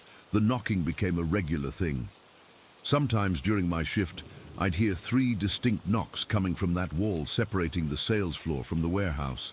Not random building noises, deliberate knocks like someone was trying to get my attention. I started avoiding that section of the store during my shifts. In January, things escalated. I was vacuuming the carpeted section of the store when the machine suddenly died. I checked the plug, still firmly in the outlet. As I was examining the vacuum, the fluorescent lights above me started flickering. Not all of them, just the row directly over my head. I looked up, watching them flutter when something caught my eye at the entrance to the warehouse. A figure, tall, dark, just standing there. I couldn't make out any features. It was like a person-shaped void. My brain tried to rationalize it as a shadow or maybe a mannequin they'd moved, but then it moved, stepping back into the darkness of the warehouse. I stood frozen, vacuum cord still in my hand, for what felt like minutes. When I finally got the courage to walk over and check, there was nothing there. I immediately went to the security office and checked the cameras. The warehouse had minimal coverage, just one camera at the entrance and one at the back emergency exit. On the footage, there was nothing, just an empty doorway. The next day, I talked to Jeff, who worked in shipping and receiving. Without prompting, he mentioned the tall guy, who he sometimes saw in his peripheral vision while working in the warehouse. He described exactly what I'd seen, a dark figure that would duck out of view whenever you tried to look directly at it. Jeff said he'd been seeing it for years, but had stopped mentioning it because people thought he was crazy. By February, the store was struggling financially. Rumors of bankruptcy started circulating, and management confirmed we'd likely be closing by summer. That's when things got worse, like whatever was in that warehouse knew its time was limited. One night in late February, I was alone as usual. It was around 3 a.m., and I was cleaning the fitting rooms. The store was silent, except for the hum of the heating system. Suddenly, from the warehouse came the sound of boxes falling, a lot of them, like an entire shelf had collapsed. I grabbed my radio to call security, who monitored remotely at night. But before I could, every light in the main store area went out. The emergency lights kicked on, casting everything in a dim red glow. My radio crackled with static, and through it, I could barely make out what sounded like whispering. Not English, not any language I could recognize, just hushed, urgent whispers. I dropped the radio and ran to the front of the store. As I passed the warehouse entrance, I swear I saw multiple shadows moving inside, darting between aisles. I made it to the front door and stepped outside, breathing hard. I called my manager, who reluctantly came to check things out. Of course, by the time he arrived, the lights were back on. We went to the warehouse together, and there were no fallen boxes, no signs of disturbance. He checked the circuit breakers, which all seemed fine. He suggested I might have dozed off and dreamed it, or that maybe the power had fluctuated briefly due to the old wiring in the building. I didn't argue. What could I say? But I knew what I'd seen and heard. After that night, I requested a schedule change. I still needed the job, but I couldn't handle being there alone anymore. Management agreed to have me work evenings instead, finishing at midnight when the security guard would arrive to lock up. As the closing date for the store approached, more employees started sharing their experiences. Lisa from accounting admitted she'd seen a man in outdated clothes walking through the warehouse who vanished when she called out to him. Sam, the IT guy, said the security cameras in the warehouse would periodically go offline for exactly 3 minutes and 14 seconds every single time. The last month before closing was the worst. Even working earlier shifts, weird things kept happening. Items would fly off shelves with no one near them. Customers complained about being touched on the shoulder when no one was there. One elderly woman refused to go into the clearance section, which bordered the warehouse, because she said she could see them standing in the doorway, watching. My final shift was 2 days before the store officially closed. We were mostly empty at that point, with just a few racks of deeply discounted clothes left. I was helping pack up some office supplies when I heard my name called from the warehouse. It sounded exactly like my manager, so I headed that way. The warehouse was nearly empty now, with most inventory either sold or moved to other locations. My footsteps echoed as I walked down the main aisle. "Hello?" I called out. No response. I was about to turn back when I noticed something odd. In the far corner, where we used to keep the seasonal decorations, was a single box. It seemed out of place, since that entire section had been cleared out days ago. I walked over and saw it was an old-style Alco box, the kind they hadn't used in years, according to the longer-term employees. As I bent down to pick it up, I felt a cold breath on the back of my neck. Not air conditioning. This was a deliberate exhale, like someone was standing right behind me. I spun around and came face with nothing. But the cold spot remained, and as I backed away, I could feel it following me. I dropped the box and ran. As I reached the doorway back to the main floor, the heavy fire door slammed shut in front of me. I yanked on the handle, but it wouldn't budge. Behind me, I could hear footsteps, multiple sets, moving closer. The temperature dropped so quickly I could see my breath. Then the knocking started, not from the door, but all around me, from inside the walls, from the ceiling, from the floor beneath my feet. 3 knocks, pause, 3 knocks, over and over, getting louder each time. I was screaming now, pounding on the door, when suddenly it gave way. I fell forward onto the main floor where a couple of co-workers were staring at me in shock. They helped me up, asking what happened. When I looked back at the warehouse, it was empty and silent. The door I'd just fought with was propped wide open with a doorstop, exactly as it had been all day. The store closed 2 days later. I never went back, not even to collect my final paycheck. They mailed it to me. About a month afterward, I drove by and saw they were demolishing the building. As I watched the wrecking ball smash through the warehouse section, I felt a weight lift off me. That feeling lasted until I got home and checked my mail. There was a small package waiting for me. No return address, just my name. Inside was a faded Alco clothing outlet price tag and a note that simply read, "We're still here." I don't know what was in that warehouse. I don't know if it was a haunting, some kind of mass hysteria among employees, or something else entirely, but I know what I experienced, what we all experienced, and sometimes late at night when I'm alone, I still hear those 3 knocks. Story 8. I've never told this story to anyone outside my immediate family and closest friends, but it's been weighing on me lately. Maybe writing it down will help make sense of it all. I grew up in Pinewood Hollow, a tiny coal mining camp perched on top of a mountain in Wyoming. When I say tiny, I mean it was barely a dot on the map.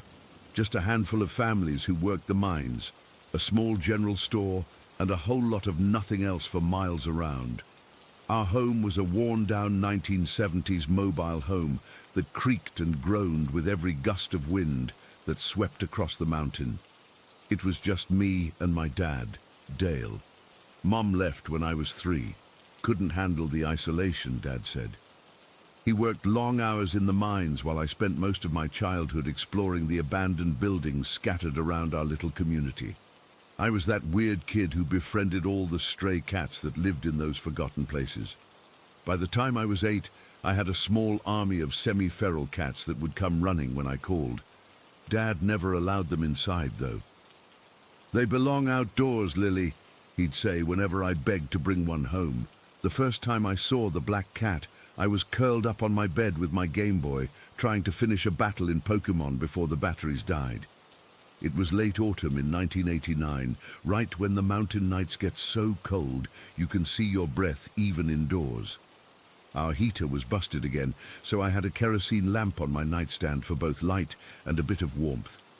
I remember glancing up from my game and seeing it, a solid black cat, trotting confidently past my open bedroom door, tail held high, moving with purpose down our narrow hallway. I wasn't scared at first, just confused. I didn't have a black cat in my collection of strays, and Dad was strict about keeping them outside. Maybe one had snuck in when Dad came home from work. I set down my game and hurried to the hallway. "Kitty," I called softly, not wanting to wake Dad, who had the early shift the next morning. Nothing. The hallway was empty. I checked the bathroom, the living room, the kitchen, even Dad's room while he snored away. No cat. I crawled under beds, looked in closets behind the couch. Nothing. The next morning I asked Dad if he'd let a cat in by accident. "Absolutely not," he said, sipping his coffee. "You know the rules, lily pad." I was stubborn, though. I knew what I'd seen. After school, I enlisted Dad and his friend Tom, who'd stopped by to help search the whole trailer. They humored me, moving furniture, checking cabinets, even examining the crawl space under the trailer.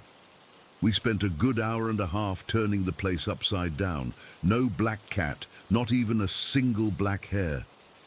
Must have been a shadow from the lamp, Dad suggested. Or maybe you dozed off playing that game and dreamed it. I nodded, but I knew better. That cat had been as real as the chipped mug Dad was drinking from. 2 weeks later, I saw it again. This time I was in the kitchen getting a glass of water before bed. The black cat appeared at the end of the hallway, gave me what felt like a knowing look, then trotted into the living room. I dropped my glass and ran after it, but once again it had vanished completely. The living room was empty, all windows closed, no way for a real cat to escape. Dad came running at the sound of broken glass. What happened? The black cat, I said, pointing toward the living room. It was just here. We searched again. Same result. Nothing. Dad started to look worried. Lily, honey, there's no cat in this house. I saw it, Dad, I swear. He put his hands on my shoulders and looked me straight in the eyes. Listen to me. There is no black cat in this house. Never has been. But there was. I kept seeing it every few weeks. Sometimes months would pass between sightings. Always the same. A solid black cat with a high-held tail, trotting purposefully through our home. Sometimes heading toward the living room, sometimes away. I started to keep a journal of the sightings, noting the time, the weather, what I was doing before it appeared. I stopped telling Dad after a while. I could see it upset him, made him worry about me, so I kept it to myself, this strange relationship with a cat that supposedly didn't exist. As I got older, the sightings continued at the same irregular intervals. When I was 13, I tried to take a picture with my disposable camera. I kept it ready in my pocket for weeks, but whenever the cat appeared, I'd either be too slow or the photos would turn out blurry, showing nothing but our empty hallway. During high school, I started to wonder if Dad was right. Maybe I was imagining things, or maybe there was something wrong with me. I read about hallucinations, about how the mind can play tricks. But it didn't feel like a hallucination. The cat looked solid, cast shadows, even made the faintest padding sound on our thin carpet. When I turned 18, I left Pinewood Hollow for college in Cheyenne. I was eager to escape the isolation, the trailer, and yes, even the mysterious cat that no one else could see. I studied biology, dated, made friends, lived a normal life. When I thought about the black cat at all, I dismissed it as a childhood fancy, some quirk of living in a drafty old trailer on a lonely mountain. Dad kept the trailer, though he spent less time there as he got older. The mining work had worn him down, and he eventually moved to a small apartment in the nearest proper town. The trailer sat mostly empty, visited only when Dad needed to check on things or grab something he'd left behind. Then came 2017. I was 27, newly separated from my partner of 5 years and feeling adrift. Dad had been diagnosed with early-stage lung cancer, all those years in the mines catching up to him. He'd been talking about selling the old trailer, and I offered to help clean it up first to get a better price. That's how I found myself back in Pinewood Hollow, standing in my childhood home with my ex, Marcus. We'd managed to stay friends after the breakup, and he had a truck we needed to haul. Away junk. The trailer was in rough shape after years of minimal upkeep. Water damage in the ceiling, mice had gotten into the walls, and everything smelled of mildew and disuse. We were standing in the bathroom, discussing whether the ancient fixtures were worth salvaging, when it happened. The black cat trotted past the open doorway, tail high, heading toward what used to be my bedroom. I froze mid-sentence. Marcus noticed immediately. "What's wrong? You look like you've seen a ghost." I couldn't speak for a moment. Then, did you see that?" "See what?" Marcus asked, looking confused. My heart sank. Of course he hadn't seen it. No one ever did. "The cat," I said quietly. "The black cat that just walked past the door." Marcus frowned. "Wait, yeah, I did see something black move past. I figured it was just a shadow or something." I grabbed his arm. "No, it was a cat. A black cat. You really saw it? I mean, it was quick, but yeah, something definitely went by. Are there strays in here? I bolted into the hallway, heart pounding. Hello, I called out, feeling ridiculous. Kitty? Just like all those times before, there was nothing. We checked every room, every closet. The trailer was sealed tight against the elements. No way for a real cat to get in or out without us noticing. I started crying, right there in the middle of the hallway. Marcus was bewildered. Hey, it's okay. It was just a cat. Probably found a way in through a hole in the floor or something. You don't understand, I said, wiping my eyes. I've been seeing that same cat since I was 8 years old, and you're the first person who's ever seen it too. I told him everything then, all the sightings over the years, how no one had ever believed me, how I'd started to doubt my own sanity. Marcus listened without interrupting, his expression growing more serious. I believe you, he said when I finished. I don't understand it, but I believe you saw what you saw. And now I've seen it too. We spent the rest of the day working in silence, both of us jumping at every shadow, every creak of the old trailer. The cat didn't reappear. That night, in a motel in town, I couldn't sleep. Someone else had finally seen my ghost cat. It wasn't just in my head. It was real, whatever real meant in this context. Over the next few days, we finished clearing out the trailer. Dad had planned to have it demolished. It wasn't worth fixing at this point, but I couldn't bear the thought. What would happen to the cat if its home disappeared? Where would it go? Would it follow me, or would it end? I know how crazy that sounds, worrying about what would happen to a ghost if you tore down its haunting grounds. But that cat had been a constant in my life for nearly 20 years. It had never harmed anyone, never done anything but walk through our home as if it belonged there. So I convinced Dad to let me take over the property. I told him I'd fix it up someday, maybe use it as a weekend place. He was skeptical, but agreed. The truth was, I couldn't bring myself to be responsible for whatever might happen to my supernatural companion if that hallway disappeared. That was 3 years ago. The trailer still stands, more dilapidated than ever. I visit every few months, just to check on things. Sometimes I see the cat, sometimes I don't. I've tried setting up cameras, but they either malfunction or show nothing when the cat appears. Marcus came with me once more after that first time. He saw it again, standing at the end of the hallway, staring directly at us before vanishing into my old bedroom. He won't go back now. Says it gives him the creeps. I don't know what the cat is or why it's there. I've researched local history, looking for stories of black cats, for tragedies that might have left an imprint. Nothing stands out. The trailer itself isn't old enough to have accumulated the kind of history that usually accompanies hauntings. All I know is that it's still there, still, trotting through the hallways of my childhood home with its tail held high, and somehow knowing that brings me comfort. Like an old friend who never says a word but has witnessed my entire life. I still can't bring myself to tear down that trailer. It's falling apart on its own, slowly being reclaimed by the mountain. Maybe when it finally collapses, my black cat will find somewhere else to go. Or maybe it'll follow me to wherever I end up next. Or maybe it was never about the place at all, but about me. I just wish I knew why, out of everyone in the world, this silent, mysterious creature chose to share its existence with a lonely little girl on top of a mountain, and what it's been trying to tell me all these years. Story 9. I still can't sleep with my bedroom door open. It's been 15 years since we lived in that house on Mary Hill, but some habits stick with you when they're born from pure terror. We moved there when I was 13. My brother Jake was 11. Mum and Dad were so excited about finding such a beautiful place within our budget. A gorgeous 2-story with this weird circular layout downstairs where you could chase each other around in complete loops.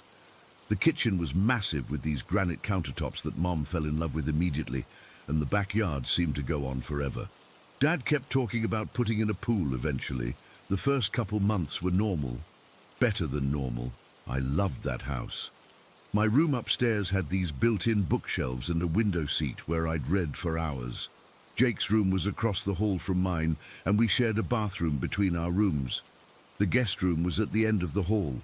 It was the biggest bedroom besides our parents' master downstairs, with its own private bathroom. I remember the exact night everything changed. It was a Tuesday in October, about 4 months after we moved in. I was sitting on my bed, doing homework with my door open. Jake was at his desk across the hall. I could see him through his open door too, hunched over his math homework and playing with his hair like he always did when he was concentrating. That's when I saw someone run past my door. It wasn't like a glimpse or a shadow. I saw a person, about the size of an adult man, sprint past my doorway toward the bathroom at the end of the hall. I automatically assumed it was Dad, but something felt off immediately. The movement was too quick, too desperate. I called out, "Dad?" No answer. I looked across to Jake's room. He was still sitting there, completely undisturbed, which was weird because someone had just run right past his door too. "Jake, did you see that?" I asked. He looked up, confused. "See what?" I got up and walked to the hallway. "Someone just ran down the hall." Jake came to his doorway. "Mom and Dad are both downstairs. I just heard Mom laugh." We checked the bathroom, empty. We checked the guest room, empty. We checked our parents' room downstairs. They were both on the couch watching TV and swore they hadn't been upstairs in hours. That night, I closed my bedroom door for the first time since moving in. I noticed Jake did the same. I told myself it was nothing. Maybe I'd seen a shadow from a car passing by or something. But deep down, I knew what I'd seen. Someone had run down that hallway. Things were quiet for a few weeks after that. I started keeping my door closed at night, but during the day, I'd leave it open again. Life went back to normal, or what passed for normal when you're trying to convince yourself you didn't see what you definitely saw. Then my mom's friend Diane came to visit from out of state. She stayed in the guest room upstairs. Diane was this no-nonsense lady who worked as a nurse and had raised 4 kids on her own, not the type to get spooked easily. The second night of her visit, I woke up around 3 in the morning needing to pee. I shuffled to the bathroom, half asleep, did my business, and was heading back to my room when I heard Diane's voice from the guest room. "Who are you? What do you want?" Her voice wasn't panicked but firm, like she was addressing someone sternly. I froze in the hallway, suddenly wide awake. Then I heard her say more softly, "I see. I'm sorry. I should have kept walking. I should have gone back to my room, closed the door and pulled the covers over my head. Instead, I knocked lightly on her door. "Diane, you okay?" There was silence, then footsteps, and the door opened just a crack. Diane's face appeared, looking tired but calm. "Everything's fine, honey. Go back to bed." "Who were you talking to?" I asked. She hesitated. "Just a dream. Sorry if I woke you." I knew she was lying, but I didn't push it. I went back to my room and spent the rest of the night staring at the ceiling, listening for voices. The next morning at breakfast, Diane seemed completely normal, laughing with my mom about old times, but I caught her glancing up at the ceiling a few times toward the guest room. That evening, my parents went out for dinner with Diane, leaving Jake and me at home. I was in my room doing homework when my lamp flickered, once, twice, then went out completely. I figured it was just the bulb, so I got up to check it. That's when I felt it. A cold spot in the room, like walking through a freezer door. The hair on my arm stood up, and I got this overwhelming feeling that someone was watching me. I turned around slowly, and there it was. A dark figure standing in the corner of my room. It wasn't just a shadow. It had substance, form. A man, tall and broad-shouldered, but his features were blurred, like looking at someone underwater. The only thing I could make out clearly was the expression, pure rage. His face was contorted with it. I couldn't move, couldn't scream. My whole body went rigid with fear as this thing started moving toward me. Not walking exactly, more like gliding. The air around it seemed to warp and bend. When it was about 3 feet away, my door burst open. It was Diane. "Don't look at it," she said calmly, coming to stand beside me. "Close your eyes. It'll go away if you don't acknowledge it." I wanted to ask how she knew, how she'd known to come to my room, but I couldn't speak. I squeezed my eyes shut, trembling from head to toe. Diane put her arm around my shoulders, and I could feel her shaking too. "I know you're angry," she said, "not to me, but to the thing in my room. But this isn't your house anymore. You need to move on." I kept my eyes closed for what felt like hours, but was probably only minutes. Finally, Diane whispered, "It's gone now. You can look." When I opened my eyes, the room was empty except for us. The lamp had come back on. The cold spot was gone.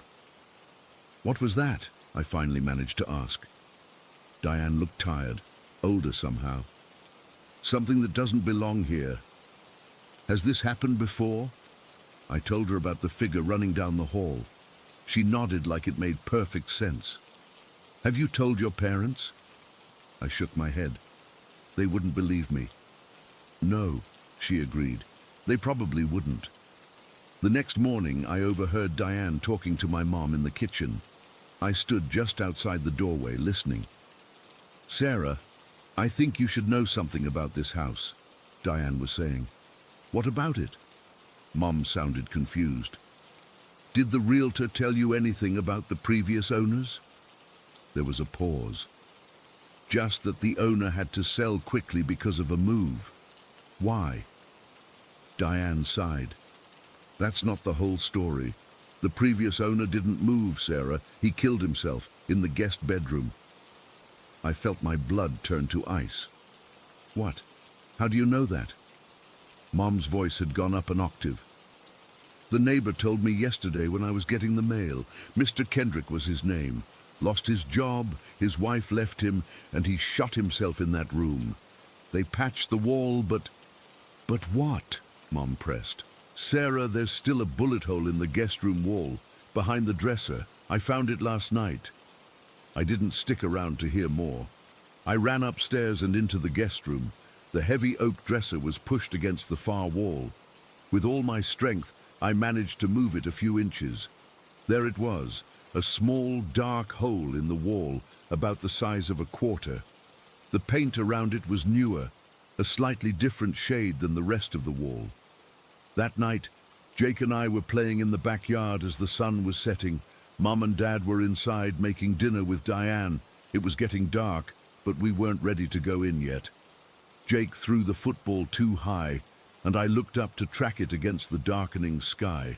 That's when I saw it, a figure standing in the guest bedroom window, a man staring down at us. Even from the yard, I could see he was holding something against his head. A gun. I screamed and pointed. Jake saw it too. We both watched in horror as the figure slowly turned away from the window and disappeared from view. We ran inside, hysterical, trying to explain what we'd seen. Dad went upstairs to check, but of course there was nothing there. The guest room was empty. Mom gave us both hot chocolate and said it was just our imagination, that Diane's story had scared us. But Diane didn't say anything. She just watched us with sad, knowing eyes. 2 nights later, Dad came upstairs at midnight looking pale. He'd been working late in his home office when he heard someone knocking at the front door. When he went to answer it, he saw a man standing on the porch through the sidelight windows, but when he opened the door, no one was there. He walked outside, looked around, nothing. When he came back in and closed the door, he caught a glimpse of the same man standing in the living room. But when he turned on the light, the room was empty. We moved out 2 weeks later. Dad claimed it was because the commute was too long, but I knew the real reason. We all did. We'd all seen him by then. Mr. Kendrick, the man who couldn't leave his house even after death. I don't know if the new owners experienced anything. We never kept in touch with anyone from that neighborhood. Sometimes I wonder if he's still there, running down hallways, standing at windows, holding that gun to his head for all eternity. All I know is that 15 years later, I still can't sleep with my bedroom door open. Some fears never leave you, even when you leave the house they were born in. Story 10. I've never shared this before, mostly because I'm afraid people will think I'm crazy. But I need to get this off my chest, even anonymously, because it still haunts me 12 years later. Back in 2011, my husband Greg, our 6-month-old son Liam and I moved into what we thought was our dream home in Sydney's western suburbs. It was an older house built in the 1970s with good bones but desperately in need of some TLC. The previous owners were an elderly couple who had lived there for over 30 years before moving into assisted living. The price was right, the neighborhood was perfect for raising a family, and it had a beautiful backyard where I imagined Liam playing as he grew up. The first few weeks were busy with unpacking, painting and settling in. Greg works in construction, so he was constantly fixing things around the house on weekends. I was on maternity leave from my job as a dental hygienist, spending my days looking after Liam and trying to make our new house feel like home. Liam's room was the smallest bedroom, painted a soft blue with cloud stencils that the previous owner's grandchildren had apparently enjoyed. We kept the paint job because it was sweet, and frankly, we had bigger priorities. We set up his wooden cot, a beautiful solid piece that my parents had gifted us. It was made of dark mahogany and was quite heavy. I remember Greg complaining about having to carry it upstairs when we moved in. The strange occurrences started about a month after we moved in. I always positioned Liam's cot a few feet away from the wall because I wanted to be able to access him from all sides when changing him or picking him up. One morning, I went in to get him after hearing his usual wake-up babbling, and I noticed something odd. The cot was pushed right up against the wall. I thought maybe Greg had moved it the night before when he checked on Liam, though I couldn't imagine why he would. "Did you move Liam's cot last night?" I asked him over breakfast. He looked up from his coffee, confused. "No, why would I? It's pushed against the wall. I always keep it a few feet out." He shrugged. "Maybe you forgot, or bumped it when you were in there last night." I nodded, though I knew I hadn't. The cot was heavy. It took deliberate effort to move it, and it made a scraping sound against the hardwood floors that I would have remembered hearing. I pulled it back out from the wall that morning and didn't think much more about it. But the next day, the same thing happened. The cot was flush against the wall again. This time I was certain neither of us had moved it. Liam was only 6 months old. He couldn't even crawl yet, let alone stand up and push a heavy wooden cot. "Greg, it happened again," I said, trying to keep my voice steady. He came to look, scratching his head. "That's weird. Maybe the floor isn't level. Things can roll if the house is settling." That made some sense, so Greg brought out a level and checked. The floor was perfectly even. Still, we tried putting a couple of books under the legs on the wall side to create a slight incline away from the wall. I felt silly doing it, but it made me feel better to have an explanation. The next morning, despite our makeshift solution, the cot was against the wall again. The books had been pushed aside, sitting neatly stacked next to the cot leg. I started to feel uneasy. Greg suggested we try another experiment and moved the cot to the center of the room, far from any walls. "Let's see if it moves toward the same wall, or if it's just shifting around," he said. That night, I had trouble sleeping. I kept thinking about the cot and what might be happening in Liam's room. Around 3 in the morning, I could have sworn I heard a scraping sound coming from his room. I nudged Greg, but he was in a deep sleep and just mumbled something incoherent. My heart racing, I slipped out of bed and stood outside Liam's door, listening. There was nothing but silence. Taking a deep breath, I slowly opened the door.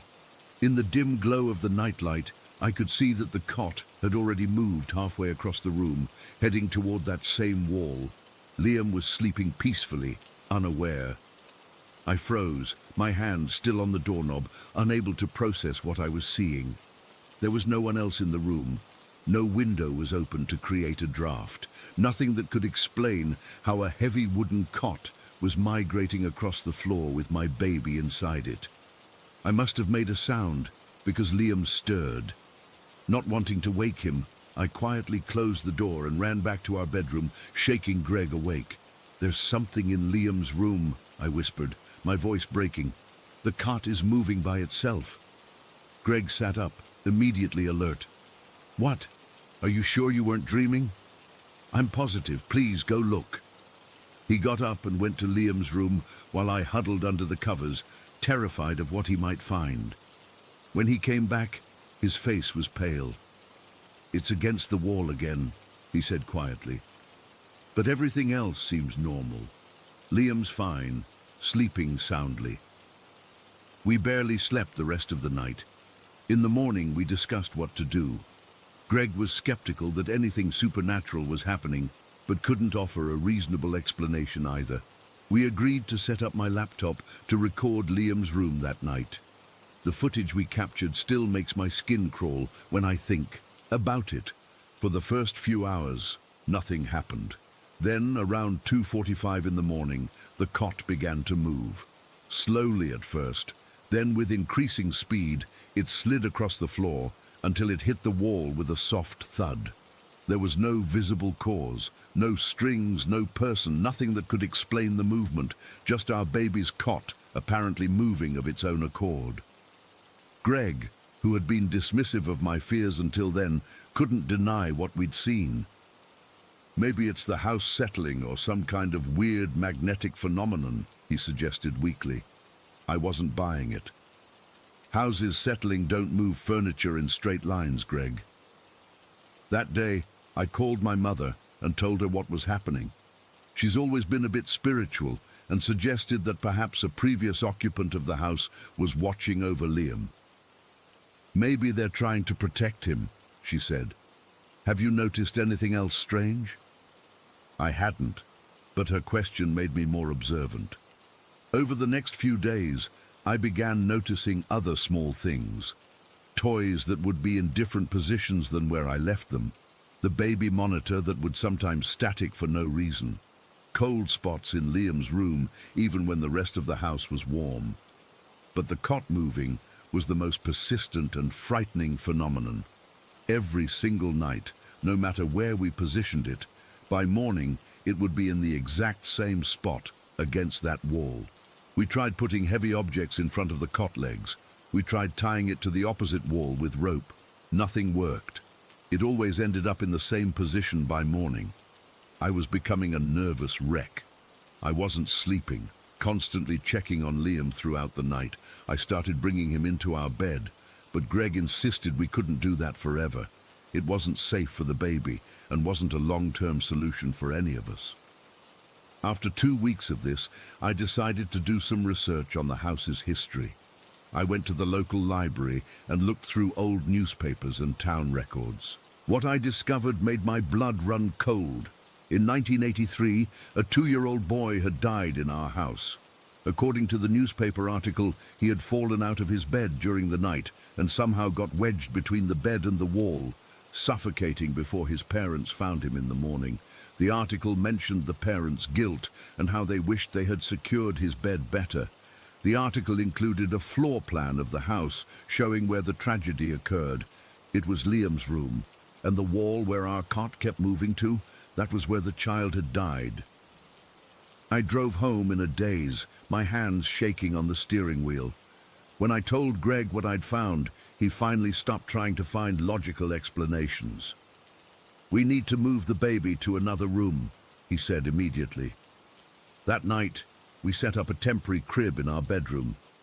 I was too scared to use the cot anymore, but something still didn't feel right. I couldn't shake the feeling that whatever was moving the cot wasn't trying to harm Liam. It was trying to protect him. The next day, I had a thought. I went into Liam's room and stood in the center, feeling slightly ridiculous, but desperate. "I understand now," I said aloud to the empty room. "You're trying to keep him safe, aren't you? You don't want what happened to you to happen to him." I felt a distinct chill pass through the room, raising goosebumps on my arms. "We're going to put guardrails on his cot," I continued. "He'll be safe, I promise. We'll watch over him." That afternoon, Greg installed secure rails all around Liam's cot. They extended well above the mattress height, making it impossible for him to fall out. We moved the cot back into his room, but kept it away from the wall. That night, I placed Liam in his cot, now fortified with the rails. I spoke again to the empty room before leaving. "See, he's safe now. He can't fall out." For the first time in weeks, I slept through the night without waking to check on Liam. In the morning, I rushed to his room, half expecting to find the cot against the wall again. Instead, it was exactly where we had left it. Liam was awake, babbling happily and playing with his feet. I thought that was the end of it. For 3 nights, the cot remained stationary. We started to relax, thinking whatever presence was in the house was satisfied with our solution. Then, on the 4th night around midnight, I woke to the sound of Liam crying. It wasn't his hungry cry or his wet diaper cry. It was distressed, frightened. I ran to his room and switched on the light. The cot was in the middle of the room where we'd left it, but Liam was standing up, holding onto the rails, screaming and staring at the corner of the room. Following his gaze, I saw nothing, but the temperature in that corner was freezing cold, much colder than the rest of the room. I grabbed Liam and backed out of the room, my heart pounding. As I turned to leave, the door slammed shut behind me. Not violently, but firmly, as if someone was making a point. We moved out the next day. We didn't even pack properly, just threw essential items into bags, loaded up the car, and drove to my parents' house. Greg went back later to get the rest of our things, but I never set foot in that house again. We broke our lease and lost our security deposit, but I didn't care. No amount of money was worth risking whatever was happening in that house. We never found out who or what was moving the cot. Was it the spirit of the little boy who died, trying to protect Liam from suffering the same fate? Or was it something else, something with less benevolent intentions? To this day, I can't explain what happened in that house. All I know is that sometimes, when Liam, who's now 12, is sleeping, I still find myself checking to make sure his bed is secure and that he's safe. Some fears once planted never fully go away. Story 11. I've been a doctor at Riverdale Regional for almost 7 years now. It's a small hospital that serves 4 counties in rural Missouri, and most days it's just routine stuff. Broken bones, the occasional heart attack, and lots of elderly patients with chronic conditions. I specialize in orthopedics, so I spend most of my time dealing with hip and knee replacements for our aging population. Last spring, I was doing my morning rounds when I stopped in to check on Doris Hemmer, a 73-year-old woman who'd had knee replacement surgery 2 days prior. Doris and her husband own one of the larger cattle ranches about 20 miles outside town. They're good people, salt-of-the-earth types who've been working that land for generations. "Morning, Doris," I said, checking her chart. "How's the pain today?" "About the same, Dr. Matthews," she replied, adjusting herself in the bed. "Better than yesterday, I suppose." I examined her knee, checking the incision site and range of motion. Everything looked good, no signs of infection. Swelling was normal for post-op day 2, and her pain was being managed well with medication. "Well, this all looks great," I told her. "You're healing up nicely. You'll be back to chasing cows in no time." She smiled weakly at that. I was trying to lighten the mood. Hospital stays are never fun, especially for people used to being active and outdoors. "Unless it was aliens that messed up your knee in the first place," I joked. "Then we might need to have a word with them about their warranty." It was a stupid joke, the kind of silly thing you say to patients sometimes to make them smile. But Doris didn't laugh. She didn't even crack a smile. Instead, her face just hardened. She stared at me for a long moment, and I felt suddenly uncomfortable, like I'd stepped on a landmine without realizing it. "You know, Dr. Matthews," she said finally, reaching for her iPad on the bedside table, You might not be that far off." I thought she was joking back, but her expression was dead serious. She tapped at the screen a few times, then turned it toward me. "These are from our ranch. Last winter solstice." What I saw made my stomach turn. It was a photo of a dead cow, but not like any I'd ever seen. I grew up in farming country, so I've seen plenty of dead livestock. This was different. The cow's left eye was completely removed, with a perfect circular cut around the socket. Not ragged or torn, a perfect circle, like it had been cut with surgical precision. There was no blood, none. The eye was just gone. "Swipe right," Doris said quietly. I did. The next photo showed the same cow from another angle. Its tongue was missing, removed all the way back to the throat. Again, the cut was unnaturally clean, surgical. The next photo showed its underside. The rectal area and genitals had been cored out. Again, perfect circular incisions, no blood, no signs of tearing or animal predation. I felt sick. In 7 years of medical school and residency, I'd seen plenty of gruesome things, but this was different. These weren't injuries. They were extractions, deliberate, precise removals. What happened here?" I managed to ask, handing the iPad back. My hands were shaking. "That's what everyone asks," Doris said, setting the device down. "Sheriff says it's coyotes or vultures. Game warden says it's probably a cult. FBI man who came out years back said it was inconclusive." She shook her head. "But animals don't cut like that. And people would leave footprints, evidence. There's never anything." I sat down on the edge of her bed, medical chart forgotten. "Has this happened before?" "Been happening since I was a girl," she said. "Not just on our place. Rotates around. Henderson's lost 3 head 2 years back. Before that, it was the Wilsons. Always the same. Eyes, tongue, reproductive parts gone. No blood at the scene, no tracks."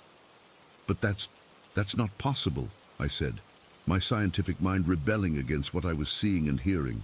"Happens every few years," Doris continued, ignoring my comment.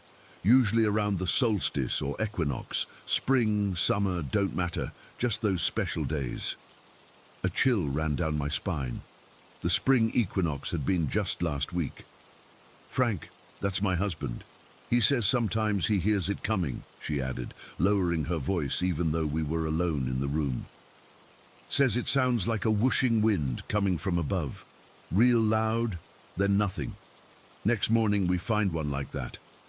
She nodded toward the iPad. I tried to process what she was telling me. My rational mind wanted to dismiss it. There had to be a logical explanation. Pranksters with surgical training, maybe. But the lack of blood, the precision, it didn't make sense. "Has anyone ever seen whatever does this?" I asked. Doris shook her head. "Not that I know of, but folks don't talk about it much. Bad for business, bad for property values. We just deal with it when it happens and move on." I nodded, trying to regain my professional demeanor.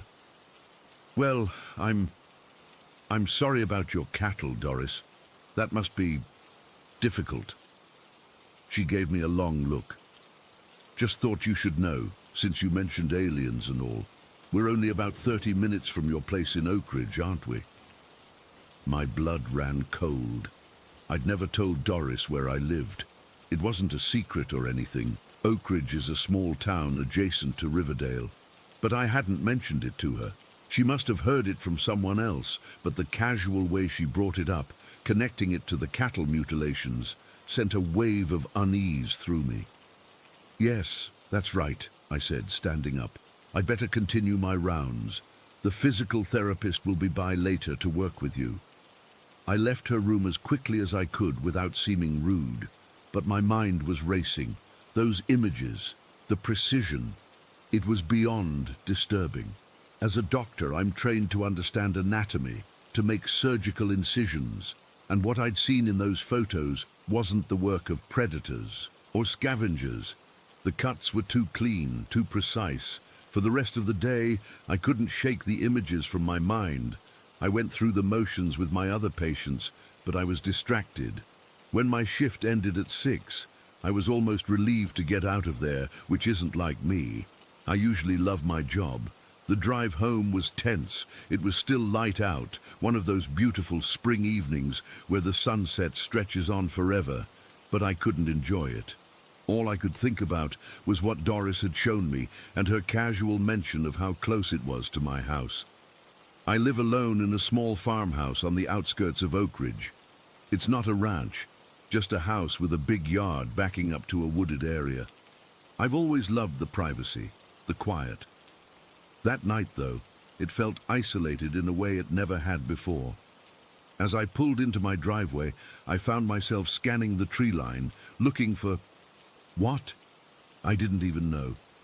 The sun was setting, casting long shadows across my property. For the first time since moving there, I felt exposed. I hurried inside, locked the door behind me, and tried to go about my normal evening routine. I made dinner, watched some mindless TV, scrolled through social media, but my mind kept going back to those images, to Doris's matter-of-fact description of the events. Happens every few years, usually around the solstice or equinox. Around 9, I decided to do some research. I opened my laptop and searched for cattle mutilations, Missouri. What came up shocked me. This wasn't some isolated phenomenon. There were reports all over the country going back decades.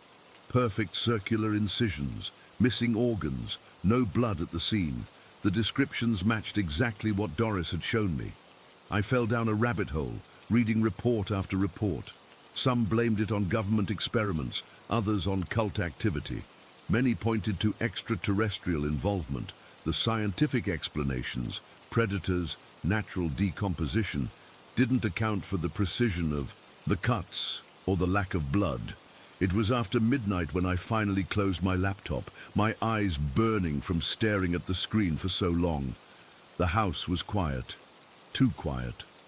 Outside, a nearly full moon cast an eerie glow over my yard. I got up to close the blinds and found myself staring out at the tree line again. That's when I saw it, a faint light moving among the trees. Not steady like a flashlight, but pulsing almost. I froze, watching it weave between the trunks, sometimes disappearing, then reappearing closer to my property. My heart was pounding. I told myself it was probably just a neighbor walking their dog with one of those blinking safety lights. But at midnight, in the woods, and the way it moved wasn't right, not like someone walking, but floating almost.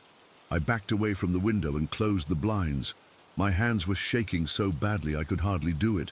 I checked all the doors and windows, making sure everything was locked. Then I went to my bedroom, closed and locked that door too, and got into bed. Sleep seemed impossible, but eventually exhaustion took over. I drifted off sometime after 2, my dreams filled with images of surgically precise cuts and empty eye sockets. I woke with a start at 3:47. I remember looking at the clock. Something had pulled me from sleep, some noise I couldn't identify. I lay perfectly still, listening. There it was again, a whooshing sound like wind but rhythmic. Whoosh, whoosh, whoosh. It was coming from outside, above the house. Doris's words came back to me. Frank says sometimes he hears it coming. Says it sounds like a whooshing wind coming from above. The sound grew louder, more insistent. My bedroom was bathed in a strange, pulsing light coming through the blinds. The same kind of light I'd seen in the woods earlier. It throbbed with the rhythm of the whooshing, growing brighter, then dimmer, then brighter again.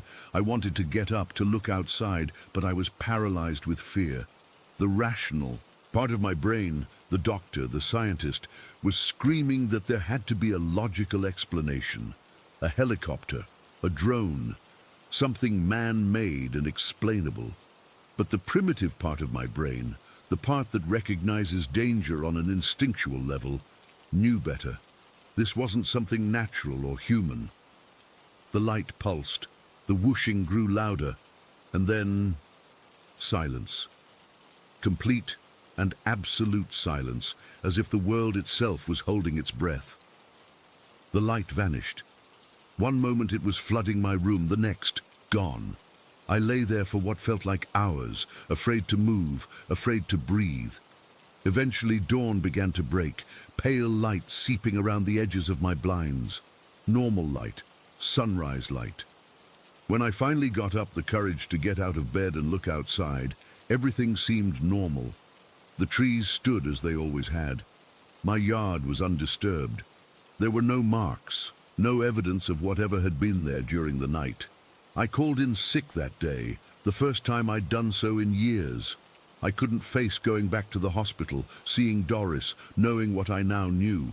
Instead, I spent the day researching, reading everything I could find about similar experiences. That night, I didn't sleep at all. I sat in my living room, lights on, waiting. But nothing happened. No lights, no sounds. The next day, I forced myself to go back to work. Doris had been discharged, her surgery had been successful, and she'd gone home to her ranch. I was both relieved and disappointed. Part of me wanted to ask her more questions, to understand what she knew about whatever this was. Another part was glad I didn't have to face her, didn't have to acknowledge what had happened. It's been 4 months now. I haven't experienced anything else unusual, haven't seen any strange lights or heard any whooshing sounds. But I've changed my schedule, so I never work night shifts. I've installed security cameras around my property. I've even thought about moving, though I haven't taken that step yet. The summer solstice came and went without incident, but the fall equinox is approaching, and I find myself growing more anxious with each passing day. I check the local news obsessively for reports of cattle mutilations, though I know they're often not reported publicly. What disturbs me most is not knowing, not understanding. As a doctor, I'm trained to diagnose, to find causes, to treat.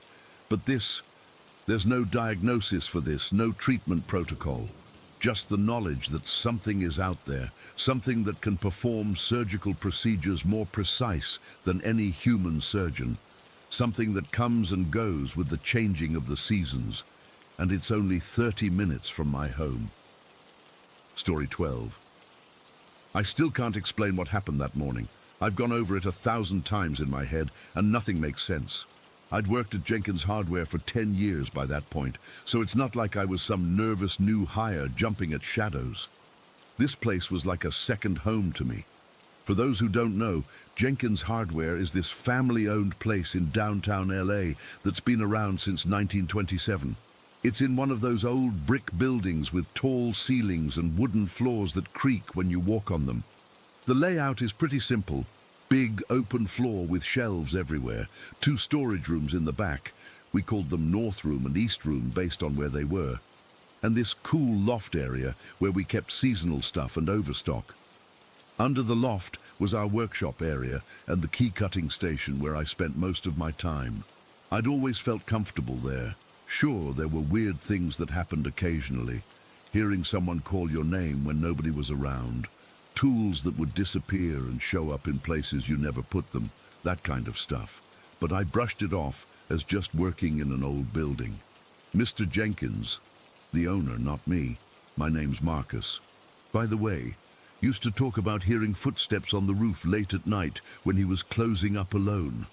I always thought he was exaggerating until it happened to me, too. It was about 3 years into working there. I was doing inventory on a Tuesday night, way past closing time. The store was dead quiet, except for the hum of the fluorescent lights and the occasional car passing by outside. Then I heard it, footsteps right above me, like someone running across the roof. Not just a random noise, but deliberate steps, heel to toe, moving from one side to the other. I immediately went outside to check, but there was no ladder, no way anyone could get up there. The neighboring buildings were too far to jump from, and we didn't even have roof access inside the store. Whatever I heard, it wasn't a person, maybe not even an animal. The steps were too heavy, too purposeful. After that, I started noticing more things. Sometimes near closing, I'd hear what sounded like whispers coming from empty aisles. The motion detector lights in the East Room would trigger when no one was in there. Customers occasionally asked who the old man was that they saw browsing in the paint section, but when I'd check, no one would be there. All that stuff was weird but manageable. Nothing ever felt threatening. It was just like the building had, I don't know, memories or something. But what happened last month was different. It was on a rainy Tuesday in November. I had opening duty that day, which meant getting there at 6 in the morning. It was still dark out, and the rain was coming down hard. I remember my shoes squeaking on the wet sidewalk as I hurried to the front door, fumbling with my keys, trying not to get soaked. The street was empty. That part of downtown doesn't really wake up until 8 or 9. When I got to the door, I thought I heard something inside, like a shuffling sound coming from under the loft area. I figured maybe Mr. Jenkins had come in early and forgot to tell me, though that was unusual. I unlocked the door, stepped inside, and that's when I heard it, a man's voice, clear as day, coming from the workshop area under the loft. It sounded like one side of a conversation. "No, that's not right," I heard him say. "We need to check the inventory again." Then, "I told you yesterday it wouldn't work that way." I froze in the entryway, my hand still on the door. The alarm wasn't beeping, which was strange because it should have started its countdown the moment I opened the door. Had Mr. Jenkins already turned it off? But then why were the lights still off? "Hello?" I called out. "Mr. Jenkins, is that you?" The voice stopped immediately. I stood there in the dark, water dripping from my jacket onto the floor, listening. Nothing, just the sound of rain hitting the windows. I had to turn off the alarm system and turn on the lights. The alarm panel was at the back of the store near the north room.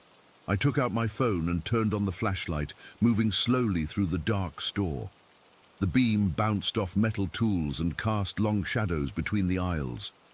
Every shelf, every display stand I'd seen 1,000 times before suddenly looked unfamiliar and ominous in the dim light. As I approached the back, I noticed the alarm panel's small red light was still on, meaning it was still armed. That didn't make sense. If someone was inside, how had they gotten in without triggering the alarm? We had sensors on every door and window. I punched in the code, and the system disarmed with its usual beep. Then I hit the light switches for the back rooms and the main floor. Fluorescent lights flickered to life one by one, humming as they warmed up. That's when I glanced toward the loft area. There was a man standing there. Not Mr. Jenkins. Not anyone I recognized. He was about 5'10", with a full beard, and wearing what looked like old work clothes, the kind of canvas jacket people wore decades ago. He appeared to be in his 50s, with deep-set eyes that were fixed directly on me. My first thought was that we were being robbed, but he wasn't acting like a burglar caught in the act. He was just standing there, staring at me, not moving, not speaking, just staring with this intense expression that wasn't exactly angry, but wasn't friendly either. It was like he was trying to figure out who I was and why I was there. "Excuse me," I said, my voice shaking more than I wanted it to. "The store isn't open yet. How did you get in here?" He didn't answer, didn't move, just kept staring. I should have been terrified, should have run out the front door and called the police. But something about the situation felt off in a different way. The alarm had been set. All the doors were locked. There was literally no way this guy could have gotten in. We stood there, staring at each other, for what felt like 15 minutes but was probably only 30 seconds or so. Then, without saying a word, he turned and walked toward the back of the loft and disappeared. Not like he walked behind something or through a door. He literally vanished mid-step, like someone had edited him out of a video. I stood there, completely frozen, trying to process what I'd just seen. My heart was pounding so hard I could feel it in my throat. I must have stood there for 5 full minutes before I could make myself move again. When I finally did, I walked slowly toward the loft stairs, calling out, "Hello? Is anyone up there?" My voice echoed in the empty store. No response. I climbed the stairs, my legs feeling like they were made of lead. The loft was exactly as we'd left it the night before, boxes of Christmas decorations that we were getting ready to put out. some extra inventory of power tools, nothing out of place. No sign anyone had been there, no footprints in the dust on the floor. The only door up there led to a small storage closet, which was locked from the outside with a padlock. I went back downstairs and checked every corner of the store. All the doors were still locked from the inside. The alarm had been set all night, according to the system log. There was absolutely no way anyone could have gotten in or out without triggering it. When Mr. Jenkins arrived at 7, I told him what happened. He didn't seem surprised. "You saw old Hank," he said, like it was the most normal thing in the world. "He owned this place before my grandfather bought it in the 30s. Died right there in the key department. Heart attack." "You knew about this?" I asked, still shaken. "Of course I knew. Why do you think I never mentioned the footsteps on the roof were Hank checking the tar paper? Used to do it every morning, rain or shine. Still does, apparently. I asked why he never warned me. He just shrugged and said, 'Would you have believed me? Besides, Hank never bothers anybody, just keeps an eye on things.' That was a month ago. I still work at Jenkins Hardware. Still cut keys under that loft where old Hank appeared. Sometimes I hear his footsteps above me or catch whispers of his one-sided conversations with people who aren't there. Once I even smelled pipe tobacco when no one was smoking. The thing is, I'm not scared anymore. It's weird to say, but there's something comforting about working in a place with so much history that even death couldn't separate the people from it. This building has been a hardware store for almost 100 years. It's seen the city change around it, watched generations come and go. And through it all, old Hank has been here, making sure everything runs the way it should. I've never seen him fully materialize again, but sometimes out of the corner of my eye, I'll catch a glimpse of someone in that old canvas jacket disappearing around a corner. The other day, I was having trouble finding a specific type of bolt for a customer, and when I turned around, there it was on the counter behind me. Exactly what I needed, in a box I swear I'd already checked. I don't try to explain it anymore. Some places just have a different relationship with time and the people who loved them. Jenkins Hardware is one of those places, and as long as old Hank doesn't mind sharing his store with me, I don't mind sharing it with him. Story 13. I still get chills thinking about it. Even now, at 40 years old, I sometimes wake up in the middle of the night, sweating, with fragments of that day floating through my mind. It's weird how memories work, how some things stick with you forever while others fade away. But this one has been haunting me for over 30 years, and I still don't know what really happened. I grew up in a small neighborhood in Pineville, northwest Ohio. It was one of those typical suburban developments from the 80s, cookie-cutter houses with similar layouts, but each with its own personality. My house sat at the edge of the neighborhood, right where the manicured lawns gave way to a dense stretch of woods that seemed to go on forever. Those woods were our playground. Jason lived 3 houses down from me. We were inseparable from the moment we met in kindergarten. Both of us were only children, both of us with working parents, both of us with overactive imaginations. We spent nearly every day together, especially during summer breaks, exploring those woods, building forts, and pretending we were on grand adventures. The summer we were 7 was particularly hot and humid. I remember my mom constantly yelling at me to drink water and be back before dark. That summer, the woods behind our houses felt particularly magical. The canopy of leaves was so thick that even on the brightest days, the forest floor remained cool and shadowy, perfect for 2 kids trying to escape the heat. There was a path that wound through the woods, nothing official, just a trail worn down by neighborhood kids over the years. It snaked through the trees for about a mile before hitting a small creek where we'd catch frogs and splash around. We knew every inch of that path, every root that stuck up and could trip you, every low-hanging branch you had to duck under. According to Jason, it was on a Tuesday in late July when it happened.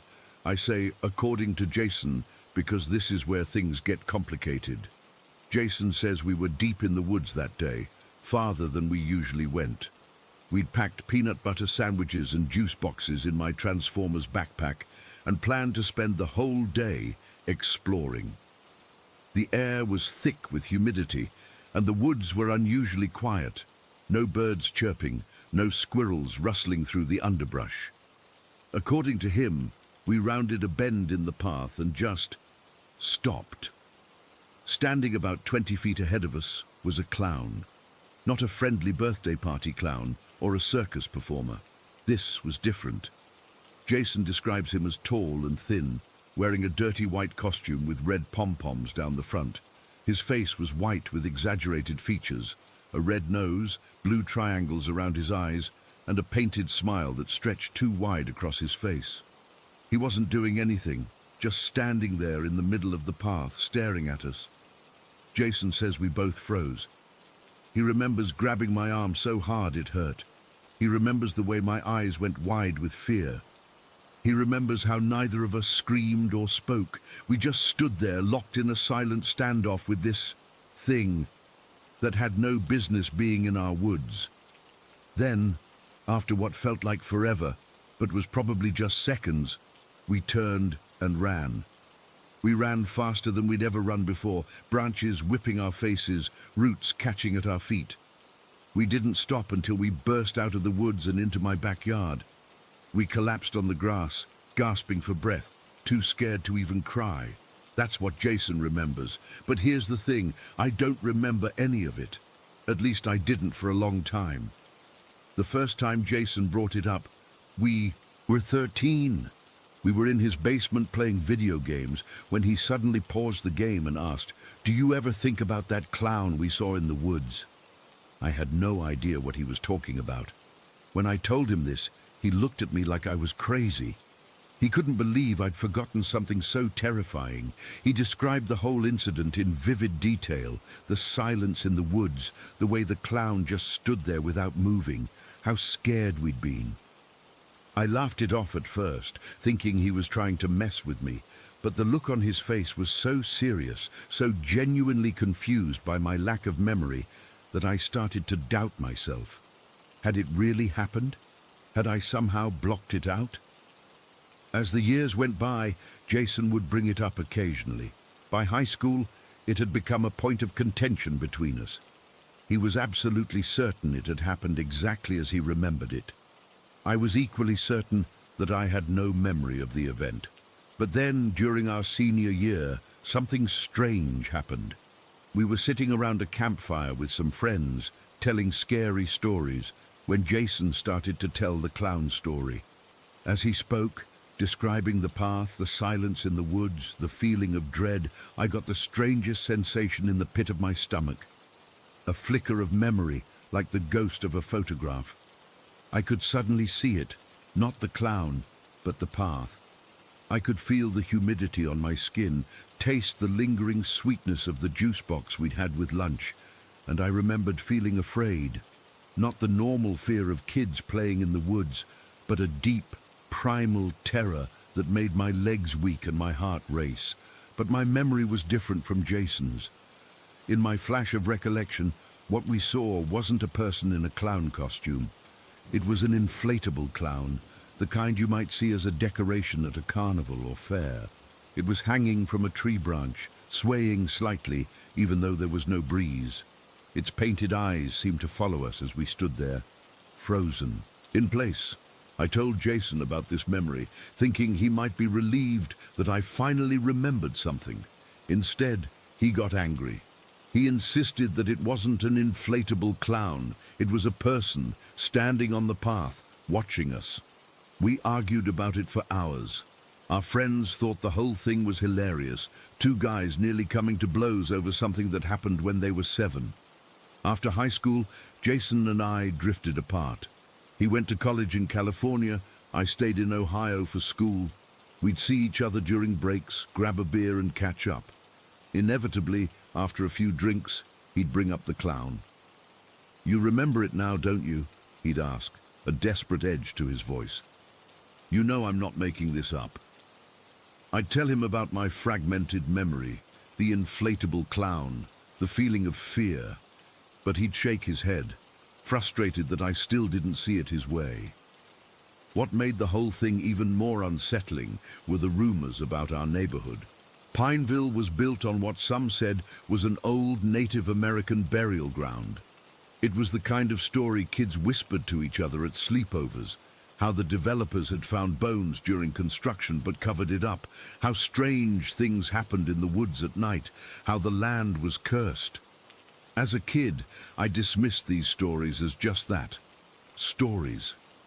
But as I got older, I started to wonder. The woods behind our houses did have a strange energy to them. There were places where the temperature would drop suddenly for no reason. Places where the silence was so complete, it felt like you'd gone deaf. And there were the stone formations, circles of rocks that looked too deliberate to be natural, but too old to have been placed there by neighborhood kids. When I was in my 20s, I did some research on the area. There had been a small Shawnee settlement near Pineville in the early 1800s. The records were spotty, but there was mention of conflicts with white settlers, of disease spreading through the settlement, of the survivors being forced to leave their land. Could there really have been a burial ground in those woods? I couldn't find any concrete evidence, but the possibility added another layer of unease to my already complicated feelings about the clown incident. Jason and I are both 40 now. He lives in Seattle with his wife and kids. I'm still in Ohio, though I moved to Columbus after college. We keep in touch through social media, occasional texts. We see each other maybe once every few years when he comes back to visit his parents. The last time I saw him was 2 years ago. We met at a bar in Pineville, not far from our old neighborhood. He looked good, a little gray at the temples, laugh lines around his eyes, but still recognizably the same Jason who used to race me to the creek in those woods. We caught up on our lives, our jobs, our families. Then, after his third beer, he leaned across the table and said, "I drove by the old neighborhood yesterday. Those woods are still there." I nodded, waiting for what I knew was coming. "I've been thinking about the clown," he said, his voice dropping. "I've been thinking about it a lot lately. My son is 7 now, the same age we were, and I keep having this nightmare where he's walking in those woods and comes across that same clown." I didn't know what to say. After all these years, Jason was still haunted by something I couldn't fully remember. "Do you believe me yet?" he asked, a note of pleading in his voice. "Do you remember it the way I do?" I wanted to lie, to give him the validation he so clearly needed. But I couldn't. "I remember being scared," I told him. "I remember something in those woods that shouldn't have been there. But I still see it as an inflatable decoration, not a person." He stared at me for a long moment, then sighed. "I know what I saw," he said quietly. "I know it was real." As we said goodbye that night, I felt a familiar unease settle over me. What if Jason was right? What if my memory of an inflatable clown was something my mind had constructed to make the experience less terrifying? Or what if Jason's memory had been warped over time, transforming something ordinary into something sinister? I still don't have answers. Sometimes, late at night, I find myself thinking about those woods, about that day in late July when we were 7. I try to piece together the fragments of memory to see the truth behind the fear. But all I get are glimpses, the humidity in the air, the silence of the birds, the feeling of my heart pounding in my chest. And sometimes, just as I'm drifting off to sleep, I see a flash of white, a splash of red, and eyes that seem to follow me even as I turn away. Jason and the clown in the woods. After all these years, I still don't know what really happened that day, and maybe that's the scariest part of all. Story 14. I'm writing this because I'm desperate for answers. Maybe someone here has dealt with something similar, though I honestly doubt it. This thing, whatever it is, has been with me for over 2 decades now, and I'm running out of options. It started back in 1998 when I was living outside my hometown in New Jersey with my ex and our kids. I remember the exact night it began. It was around midnight, and I was setting up a Nintendo for the kids as a surprise for the next morning. The TV was on, making that loud static noise, you know? My ex had gone out earlier that evening, and I wasn't expecting him back until much later. That's when I heard it. His voice, clear as day, calling my name from the hallway. "Marcus?" Just like that, in his exact tone. I answered back, "In the living room," and got up to see what he needed. But when I walked into the hallway, nobody was there. I checked every room in the house. Empty. My stomach dropped when I realized the doors were still locked from the inside. I immediately called his cell phone, hands shaking so bad I could barely dial. He picked up after a few rings, sounding confused about why I was calling. When I asked where he was, he told me he was still at his friend's place about 30 minutes away and wouldn't be home for at least another couple hours. I didn't sleep that night. Kept all the lights on, TV volume down low, just listening for any sound in the house. Nothing happened for a few weeks after that, and I almost convinced myself I'd imagined it. Almost. Then it started happening more frequently. Small things at first. I'd hear my ex call my name from another room, but when I'd check, he'd be outside or not even home.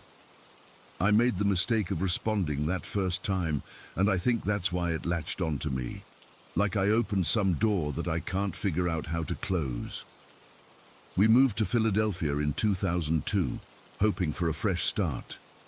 I never told anyone, but part of me hoped whatever this thing was would stay behind in that Jersey house. No such luck. In Philly, things escalated. One night, my youngest daughter came into my bedroom looking confused. "Mom, why were you calling me? I was doing my homework." I hadn't called her. I was watching TV and hadn't left my room for the past hour. The look on her face when I told her that, I'll never forget it. A month later, my son asked why I'd been knocking on his bedroom door and calling him for dinner when I was clearly still cooking in the kitchen. After that, I started hearing their voices calling Mom from empty rooms. It was always when they were at school or out with friends, or even standing right next to me. That's one of the incidents that still makes my skin crawl. My stepdaughter and I were in the kitchen making dinner, standing side by side at the counter. Clear as day, we both heard my voice call her name from the living room. She turned to me, then looked toward the living room, then back at me with this expression I can't even describe. Terror mixed with confusion. "That wasn't you," she whispered. It wasn't a question. Whatever this thing is, it's smart. It knows our schedules, our relationships, even the specific ways we call to each other. During those Philly years, it started mimicking the voices of my kids' friends too. One afternoon, my daughter's best friend Keisha was over studying. She went to the bathroom, and not 5 minutes later, we heard her voice from the basement calling my daughter's name. My daughter started to get up, but I grabbed her arm. Keisha was still in the bathroom. I could hear the water running. We stayed in Philadelphia until 2005, then moved to Florida hoping a bigger change might help. We've lived in 3 different places here. Nothing's worked. This thing just follows us. At one point, I started spending a lot of time at my friend Lisa's house. She knew about what was happening to me. One of the few people I trusted enough to tell. She believed me, mainly because it started happening at her place too. One evening, while I was in her guest bedroom, she heard my voice calling her from the kitchen. When she went to check, the kitchen was empty, and I was still in the bedroom. The worst incident at Lisa's happened about 4 years ago. Her partner Mike was home alone, while Lisa and I were out shopping. Mike later told us he heard me calling his name repeatedly from their spare bedroom, the one I sometimes stayed in. He assumed I'd come back early and went to check. The room was empty, but the calling continued. He called Lisa in a panic, and she confirmed I was still with her at the mall, 20 minutes away.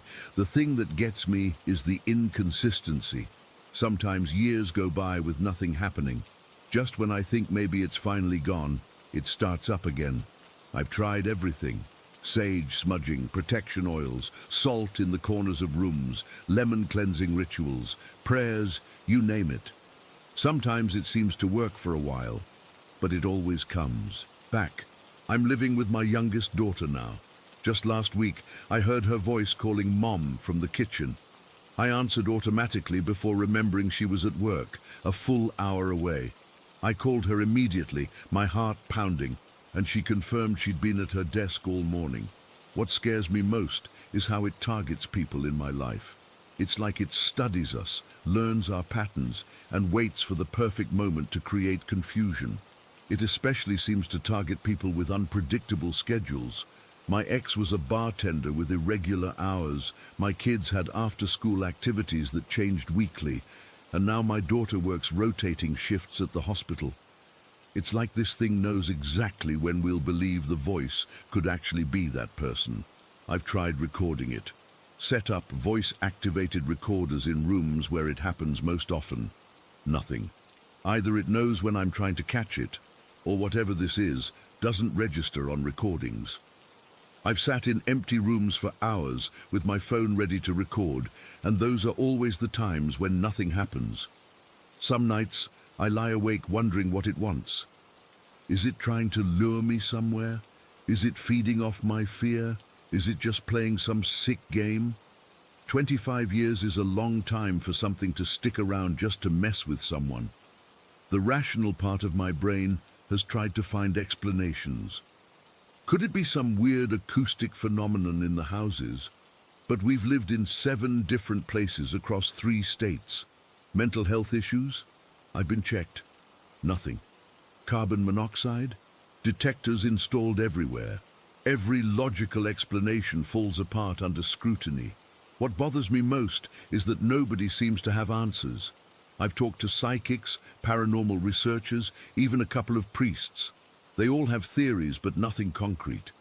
One medium told me it might be a mimic entity, something that's never been human, but can imitate human voices to create confusion or fear. She couldn't tell me how to get rid of it, though. I'm exhausted. After 25 years of this, the constant vigilance has worn me down. I jump at every sound. I second-guess every call of my name. I've stopped answering unless I can physically see the person talking to me. My family thinks I'm being paranoid, except for those who've experienced it themselves. Last month, I was home alone reading in bed when I heard my daughter's voice call me from the hallway. I ignored it. I've learned that much, at least. It called 3 more times, each time sounding more desperate, like she was in pain. Everything in me wanted to rush out there, but I forced myself to text her instead. She was fine, still at work. That's the worst part, the way it plays with natural instincts. When you hear your child calling, you respond. When someone sounds hurt, you go to help. This thing knows that and uses it against me. Sometimes I wonder if it's getting stronger. In the beginning, it only mimicked voices. Now it seems to understand emotional context too, making voices sound urgent, frightened, or in pain when that would get a quicker response. I don't know what to do anymore. Moving doesn't help. Cleansing doesn't help. Ignoring it doesn't make it go away. It's like it's attached itself to me specifically, all because I answered that first call back in 1998. If anyone has experienced something similar or has any advice beyond what I've already tried, please let me know. I'm not sure how much longer I can live like this, constantly questioning what's real and what isn't, never knowing if the voice I'm hearing actually belongs to someone I love. Sometimes I think about that night with the TV static, wondering what would have happened if I'd just kept setting up that game system and never answered back. Would my life be completely different now, or would it have found another way in? Story 15. I've never been the type to believe in the paranormal. Growing up in a small town in Oklahoma, you hear all sorts of stories about haunted places, but I always chalked it up to people's imaginations running wild. or just trying to make our boring little town seem more interesting. That changed last summer, and I still can't explain what happened that day. It started with this weird obsession I developed with old cemeteries. Not in a goth way or anything, I just find the history fascinating. I'd been mapping out historical burial grounds within driving distance of my house when I came across a brief mention of an abandoned cemetery about 20 minutes outside of town. What caught my interest was how little information existed about it. Most cemeteries have records, caretakers, something, but this one seemed almost completely forgotten. After digging through some local history forums and old newspaper archives online, I discovered it had been the burial ground for a small community that had dried up in the 1940s. There had been a schoolhouse on the property too, though nothing remained of the building now. According to what I could find, the last burial there happened sometime in the early 1960s, and after that it was just abandoned. No historical marker, no maintenance, nothing. Just a plot of land where people's loved ones were buried, then forgotten by everyone except the few remaining family members who might still be around. I mentioned it to my sister Kayla during dinner one night, and to my surprise, she actually seemed interested. Kayla's usually glued to her phone and thinks my history nerd stuff is lame, but something about this abandoned cemetery sparked her curiosity too. "We should go check it out," she suggested, "but like, during the day. I'm not trying to get murdered in some creepy graveyard at night." I agreed. I'm not stupid. We decided to go that Saturday morning. The weather forecast showed clear skies, perfect for exploring and taking photos. Saturday morning came, and we headed out around 10. I'd saved the approximate location on Google Maps, but as we got closer, I realized the cemetery wasn't marked on any map. The directions led us to a rural road with dense trees on both sides, but no obvious cemetery entrance. "Are you sure this is it?" Kayla asked, peering through the windshield as I drove slowly down the road. "It should be around here somewhere," I replied, scanning the tree line. The forum post said there's a small break in the trees and an old dirt path you can barely see from the road. After driving up and down the same stretch 3 times, we finally spotted it, a narrow opening between the trees that might have once been a proper entrance. I pulled over onto the shoulder, and we sat there for a minute just looking at it. "It doesn't look like anyone's been here in forever," Kayla said, and she wasn't wrong. The path was almost completely overgrown, with just a faint depression in the ground, suggesting it had once been a road. We got out of the car, grabbed our backpacks with water bottles and snacks, and I made sure my phone was charged for photos. The humidity hit me immediately, that thick Oklahoma summer air that makes your clothes stick to your skin within minutes. Cicadas buzzed loudly from the trees, creating that distinct summer soundtrack that's both comforting and somewhat eerie when you're approaching an abandoned cemetery. The path was worse than it looked from the road. Thick grass and weeds grabbed at our ankles, and several times we had to step over fallen branches. The trees created a canopy overhead that blocked most of the sunlight, making the path darker than I'd expected for mid-morning. "This is kinda creepy," Kayla muttered as we pushed deeper into the woods. "How much further do you think it is?" "The post said it's about a quarter-mile in," I replied, though I was starting to wonder if we were even on the right path. After walking for about 10 minutes, the trees suddenly opened up into a clearing, and there it was, the abandoned cemetery, exactly as unimpressive as I'd imagined. At first glance, you might not even recognize it as a graveyard. The grass was knee-high in most places, and the few visible headstones were weathered, some tilting at odd angles, as if the earth was slowly swallowing them. "This is sad," Kayla said quietly. "All these people, just forgotten." I nodded, feeling a strange heaviness in my chest. We stood at the edge of the clearing for a moment, taking it all in. The cemetery wasn't large, maybe the size of a couple of basketball courts, surrounded by dense woods on all sides. Despite the hot day, there was an unusual coolness to the air here. We started making our way through the tall grass, careful where we stepped. I spotted what must have been about 30 or 40 graves, though I suspected there were more hidden by the overgrowth. Many of the headstones were so weathered you could barely make out the names and dates. Those I could read showed deaths from the 1880s through the 1960s. "Check this out," I called to Kayla, who was a few yards away photographing a small angel statue that was missing its head. I was standing near a row of especially old graves. "This whole family died within days of each other in 1918. "Spanish flu?" she asked, making her way over. "Probably," I replied, carefully brushing some moss off the stone to read the dates better. "A father, mother, and 3 kids. The oldest was only 12.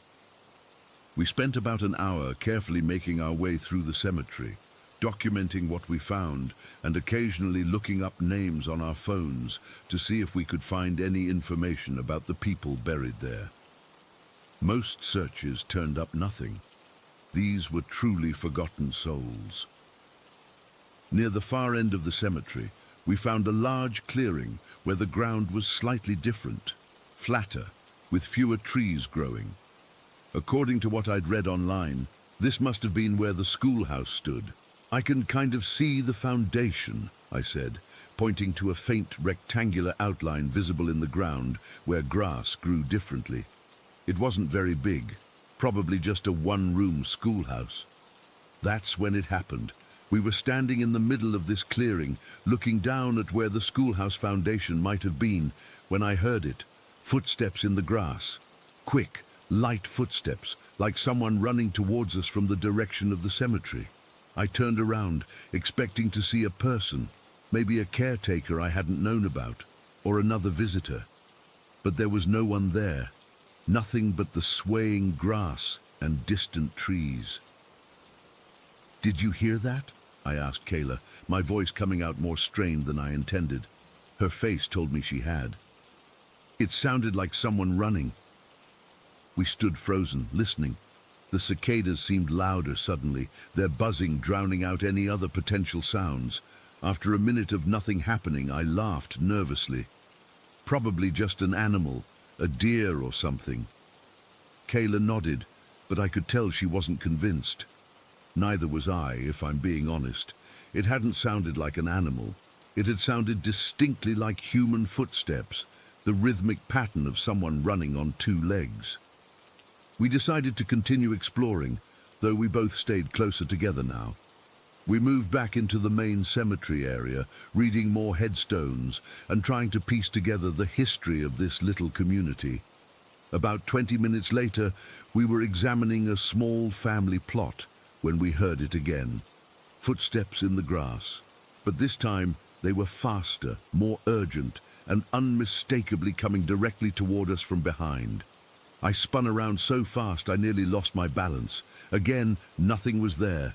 The tall grass wasn't even moving in a way that would suggest someone or something had just run through it. "Okay, that's weird," I said, my heart pounding. "You heard it too, right?" Kayla's face had gone pale. It sounded like it was coming right at us. We stood back to back now, scanning the cemetery. The peaceful feeling from earlier was completely gone, replaced by a growing sense of unease. The air felt colder, though the sun was high overhead now, and the day had gotten warmer. "Maybe we should go," Kayla suggested, and I didn't argue. We started making our way back toward the path that would lead us to the car. We'd made it about halfway across the cemetery when the footsteps came again. But this time they weren't just running. They were sprinting, pounding through the grass at a speed that no animal could match, and they were heading straight for us from multiple directions. I'll never forget the sound. The frantic, desperate pace of what sounded like several people running full tilt towards us, yet there was absolutely nothing visible making those sounds. "Run!" Kayla screamed, and we did. We tore through the tall grass, stumbling over hidden stones and uneven ground, the invisible footsteps seeming to follow right on our heels. I swear I could feel the presence of something right behind me, so close that the hairs on my neck stood up. The temperature dropped so suddenly that I could see my breath despite it being a hot summer day. We reached the path and kept running, branches whipping at our faces as we sprinted back toward the road. The whole time, those footsteps followed us, sometimes falling back a bit, then surging forward again as if whatever was chasing us was toying with us. When we finally burst out onto the road, the footsteps stopped abruptly at the tree line. We didn't slow down until we reached the car. I fumbled with the keys, my hands shaking so badly I could barely hit the unlock button. We threw ourselves inside and locked the doors. We sat there for several minutes, breathing hard, not speaking. The road remained empty, the entrance to the path innocent-looking in the midday sun. Nothing had followed us out of the woods, at least nothing we could see. "What the hell was that?" Kayla finally whispered. I shook my head. "I don't know." On the drive home, we tried to rationalize what had happened. Maybe it was some kind of weird acoustic phenomenon. Maybe there were animals we couldn't see. Maybe our minds were playing tricks on us, but we both knew what we'd heard. When I got home, I dove back into research about the cemetery, digging deeper than before. That's when I found the stories. Not on the mainstream history sites, but on paranormal forums and local legend collections. Apparently, that cemetery was known for significant paranormal activity. Multiple people reported hearing children laughing and playing near the old schoolhouse foundation. Some visitors claimed to have seen apparitions of people walking among the graves, only to disappear when approached. The most disturbing accounts described encounters with spirits that seemed to ask for help before vanishing. According to one post from someone claiming to be a descendant of one of the families buried there, the schoolhouse had burned down in the 1920s with several children inside. The poster suggested this tragedy might explain why the cemetery was eventually abandoned, too much grief associated with the place. It's been almost a year since our visit, and I still don't know what to make of what happened. I've always considered myself a rational person, but I can't explain those footsteps or the feeling of being pursued by something we couldn't see. I've read about infrasound and how it can cause feelings of dread and paranoia, but that doesn't explain the distinct sound of running feet where nothing was visible. Kayla refuses to discuss it anymore. She deleted the photos from her phone the same day and gets genuinely upset if I bring it up. As for me, I haven't gone back to that cemetery, though sometimes I find myself thinking about those forgotten graves and wondering if the people buried there are truly at rest.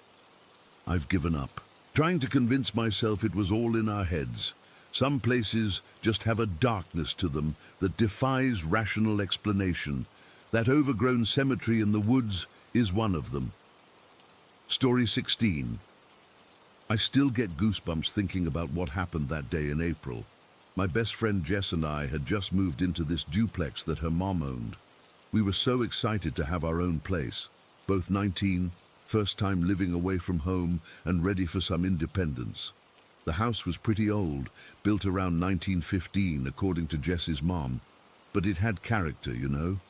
Hardwood floors with that nice creak, those old-fashioned doorknobs that stick sometimes, bay windows in the living room. We thought it was perfect. The first week was just unpacking and settling in. We'd spent our whole paychecks on new stuff for the kitchen. This cute set of colored knives was my splurge. I got them because each knife was a different color, making it easier to grab the right one when cooking. My favorite was this rose gold one that I used for basically everything. Looking back, I should have paid more attention to the weird vibes from the beginning, like the temperature would drop randomly in certain rooms. Not in a "the AC kicked on" way, but in a "why is my breath suddenly visible" way. And sometimes it felt like someone was watching me, especially when I was alone in the bathroom or my bedroom. I kept brushing it off as new house jitters. The first thing that really freaked us out happened about 2 weeks after moving in. I was making dinner and went to grab my rose gold knife, my favorite one, but it wasn't in the block. I asked Jess if she'd used it, but she hadn't. We turned the kitchen upside down, looking for it. It wasn't in the sink, not in the dishwasher, not on any counters, just gone. Maybe you left it somewhere else in the house, Jess suggested, but I knew I hadn't.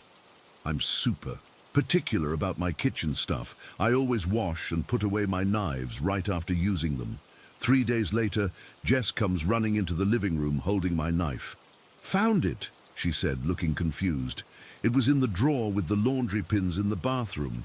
I just stared at her. That makes no sense. I've never even used that knife yet.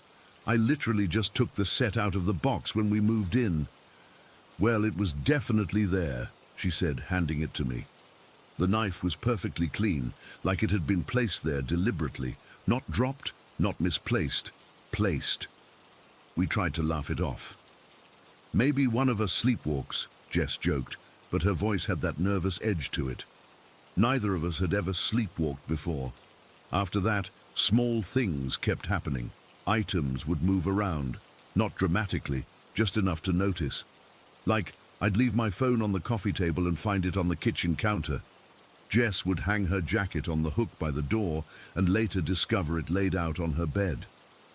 We started second-guessing ourselves, wondering if we were just being forgetful. Then the noises started. Footsteps upstairs when we were both downstairs. The sound of cabinets opening and closing when neither of us was in the kitchen. Once, around 3 in the morning, we both woke up to what sounded like someone dragging furniture across the floor above us. But when we checked, nothing had moved. Jess's mum had installed security cameras when she bought the place, one covering the front door, one at the back door, and one in the kitchen facing the entrance. We checked the footage sometimes, but never saw anything unusual. No break-ins, no mysterious figures, just us coming and going. But then came that day in late April. Honestly, I wish I could forget it, but I don't think I ever will. I had worked a double shift at the cafe and was exhausted. Jess had been at her retail job all day too. We got home around the same time, just after 9 in the evening. All I wanted was a shower and bed. Jess went to her room first, while I grabbed some water in the kitchen. I heard her scream, not like a startled yelp, but a full-on, blood-curdling scream that made me drop my glass. I ran to her room and found her backed against the wall, pointing at her bed, her face drained of all color. There, right in the middle of her freshly made bed, she's meticulous about making her bed every morning, was the most disgusting thing I've ever seen. A rat, or what was left of one. It was decomposed, mangled, its body twisted in an unnatural way. The fur was patchy, showing rotting flesh underneath. Its eyes were gone, just empty sockets, and its mouth was open in what looked like a twisted grin. The worst part was that it seemed to have been deliberately placed there, centered perfectly on her pillow like some kind of offering. The smell hit me a second later. That unmistakable stench of decay that burns your nostrils and makes your stomach turn. I gagged and had to cover my mouth. "What the actual fuck?" I whispered, unable to look away from it. "How did that get there?" Jess was hyperventilating. "I don't know. I just walked in and it was there, on my clean sheets. I just washed them yesterday." We both backed out of the room, slamming the door shut. Jess was shaking so badly I thought she might collapse. "Could an animal have brought it in?" I asked, trying to make sense of it. "Like through a window or something?" Jess shook her head violently. "All the windows were closed. I double-checked everything before we left this morning." We went to the living room and pulled up the security camera footage on Jess's laptop. We rewound to when we'd left that morning and watched at high speed. Nothing. No one entered or exited the house all day. The kitchen camera showed no movement except for the ceiling fan spinning. "This is impossible," I said, rewinding and watching again. "Someone must have gotten in somehow." But the footage didn't lie. The only movement on the cameras was when we had left in the morning and returned just now. No one else had entered our home. "Maybe the cameras glitched," Jess suggested, her voice small and trembling. We checked all the doors and windows. Everything was locked from the inside. There was no sign of forced entry, no broken windows, nothing disturbed except for that thing on Jess's bed. "We need to get rid of it," I finally said, though the thought of touching it made me want to throw up. We armed ourselves with rubber gloves, trash bags, and as much courage as we could muster. When we opened her bedroom door again, the smell hit us like a wall. Jess started gagging and had to step out, so I was left to deal with it alone. I approached the bed slowly, as if the rat might somehow spring to life. Up close, it was even worse. The decay was advanced. This rat had been dead for a while.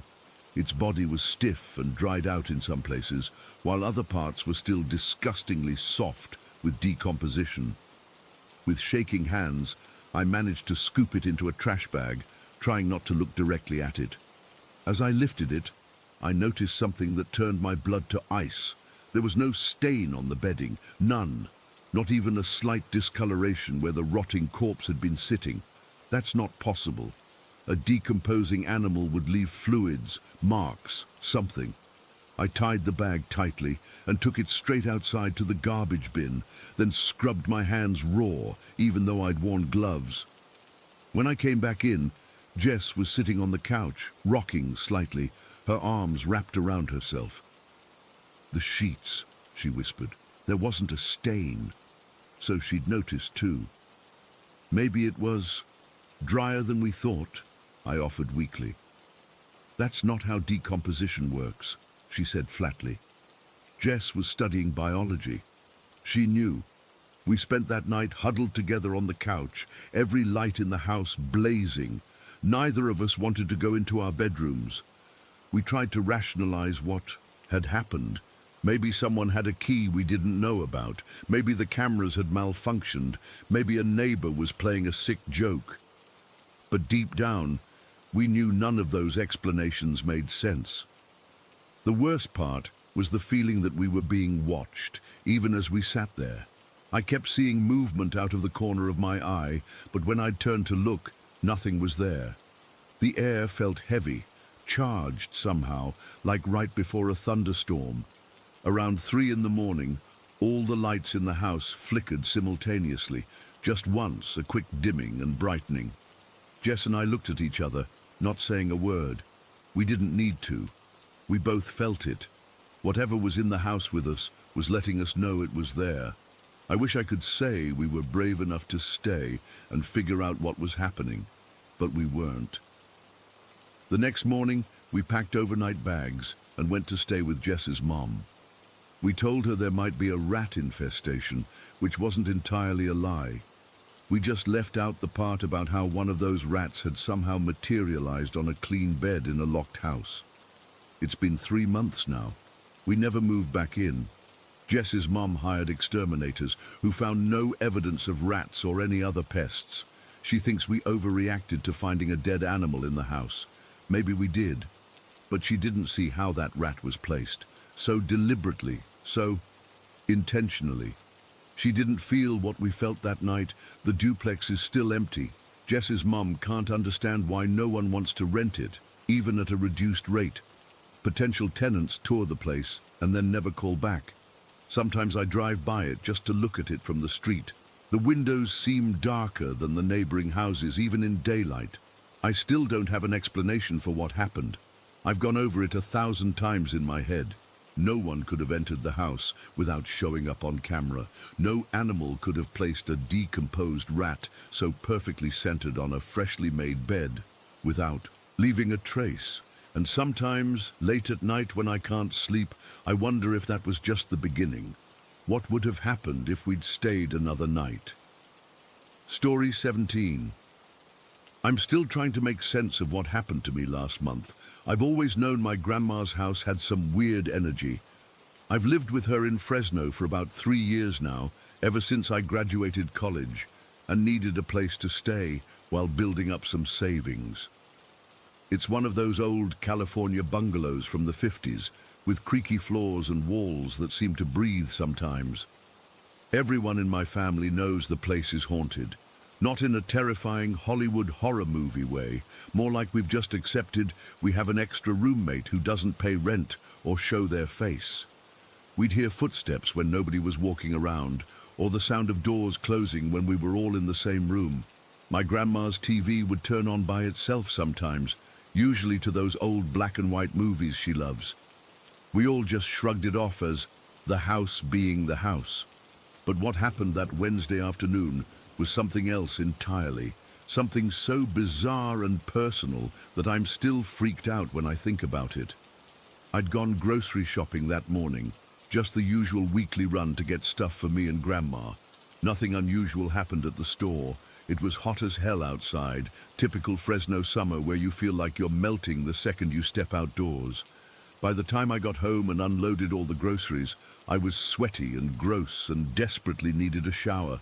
Grandma was at her weekly bridge game with her friends, so I had the house to myself. I remember thinking how quiet it was as I turned on the shower. The water pressure in this old house isn't great, but the bathroom's been updated at least, so the shower is decent. I took my time, letting the cool water wash away the heat and sweat. After my shower, I wrapped myself in a towel and headed to my bedroom. My room is at the end of the hall. It used to be my mom's when she was growing up. It's not huge, but it's got this big closet that takes up one whole wall. The closet has these old sliding doors that always stick a little when you try to open them. I remember I was humming some song that had been playing at the grocery store. Can't even remember what it was now. I was in a good mood, feeling refreshed from the shower, thinking about what I was going to wear that day, since I had plans to meet up with some friends for dinner later. I slid open my closet door, and that's when I saw it.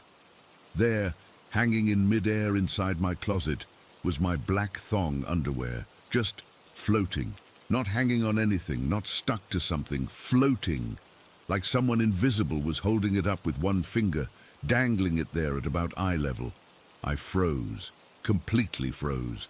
The rational part of my brain immediately started searching for explanations. Was it stuck to a spider web? No, it wasn't swaying like it would on a thin strand. Was there a draft holding it up somehow? Absolutely not. It was perfectly still, suspended in the middle of my closet about 5 feet off the ground. I remember squinting, thinking maybe I was seeing things wrong. I even rubbed my eyes, which sounds so cliché, but I genuinely did it, because I couldn't believe what I was seeing.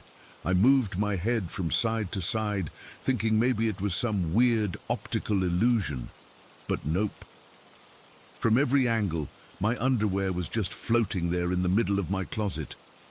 I should have been terrified. I should have run out of the house screaming. But the weirdest part, I started laughing. Not because it was funny, but because it was so absurd. Of all the things in my closet, all my clothes, shoes, jewelry, whatever was in our house had chosen to mess with my underwear. My thong underwear specifically. Like seriously? After the shock wore off, I got brave or stupid, depending on how you look at it. I reached out and grabbed the floating underwear. There was no resistance. It wasn't attached to anything. The second my fingers touched the fabric, it just became normal underwear again, no longer defying gravity. I stood there, holding my thong, heart pounding, trying to process what had just happened. The closet looked completely normal. I checked for strings, for tape, for anything that could explain what I'd seen. Nothing. I even ran my hands through the air where it had been floating, feeling for any unusual temperature changes or something. Again, nothing. Here's where this story gets even weirder. Instead of throwing that underwear away or burning it or whatever a normal person might do, I actually decided to wear it. I know how that sounds. But in my head I was thinking, what if our house ghost was trying to help me pick out my outfit? What if it was being helpful in its own bizarre way? I got dressed, put on that thong, and went about my day. The whole time I was hyper aware of what I was wearing, half expecting something else weird to happen, but nothing did.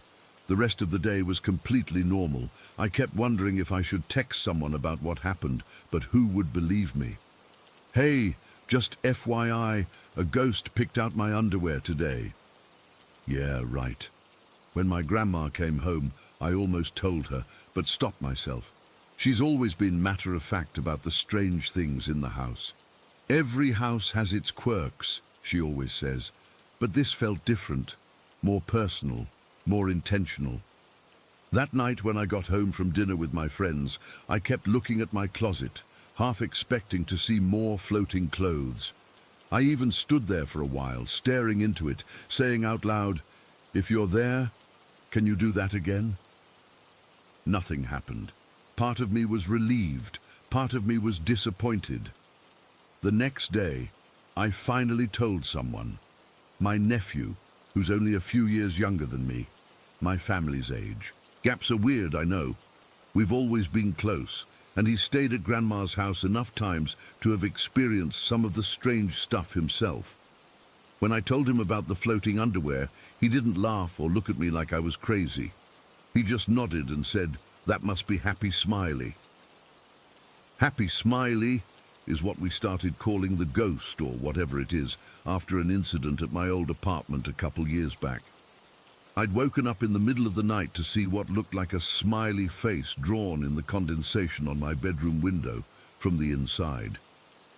My nephew had been crashing on my couch that night, and he swore he hadn't done it. We jokingly named whatever entity it was Happy Smiley, and the name stuck. So now apparently Happy Smiley has followed me to Grandma's house and has taken an interest in my underwear. Great. It's been about 4 weeks since the floating thong incident, and nothing that weird has happened since. The usual stuff still goes on: footsteps when no one's walking, the occasional door closing on its own, Grandma's TV turning on. But nothing as in your face as what happened with my underwear. I've gone back and forth between feeling creeped out and finding it funny. Like, of all the ways to haunt someone, why choose that? It feels almost playful, which makes me wonder if whatever is in this house means us harm or is just, I don't know, bored, curious, looking for attention. My grandma says her mother used to talk about a young man who lived in this house in the 30s who died suddenly, some kind of accident. I wonder sometimes if it's him, and if so, why he'd be interested in women's underwear. Or maybe it's not him at all, but someone or something else entirely. I've thought about trying to communicate more directly, setting up one of those ghost hunting apps or using a Ouija board, but honestly, I'm afraid of making things worse. What if right now, whatever it is just wants to play around and be noticed, but if I acknowledge it more directly, it gets more aggressive? The weirdest part of all this is how it's changed my relationship with the house. Before, the strange occurrences were just background noise, something we all knew about, but didn't really pay attention to. Now, I'm constantly aware that I might be being watched. When I get dressed, when I'm in the shower, when I'm alone in my room at night, there's this new sense that I'm not really alone. I haven't thrown away that thong, by the way. It's still in my drawer with all my other underwear. Sometimes I look at it and try to convince myself there must have been some logical explanation for what I saw. Maybe there was a draft I didn't feel. Maybe it was stuck to something I couldn't see. Maybe I was half asleep or delirious from the heat. But I know what I saw. That underwear was floating in mid-air like someone invisible was holding it up.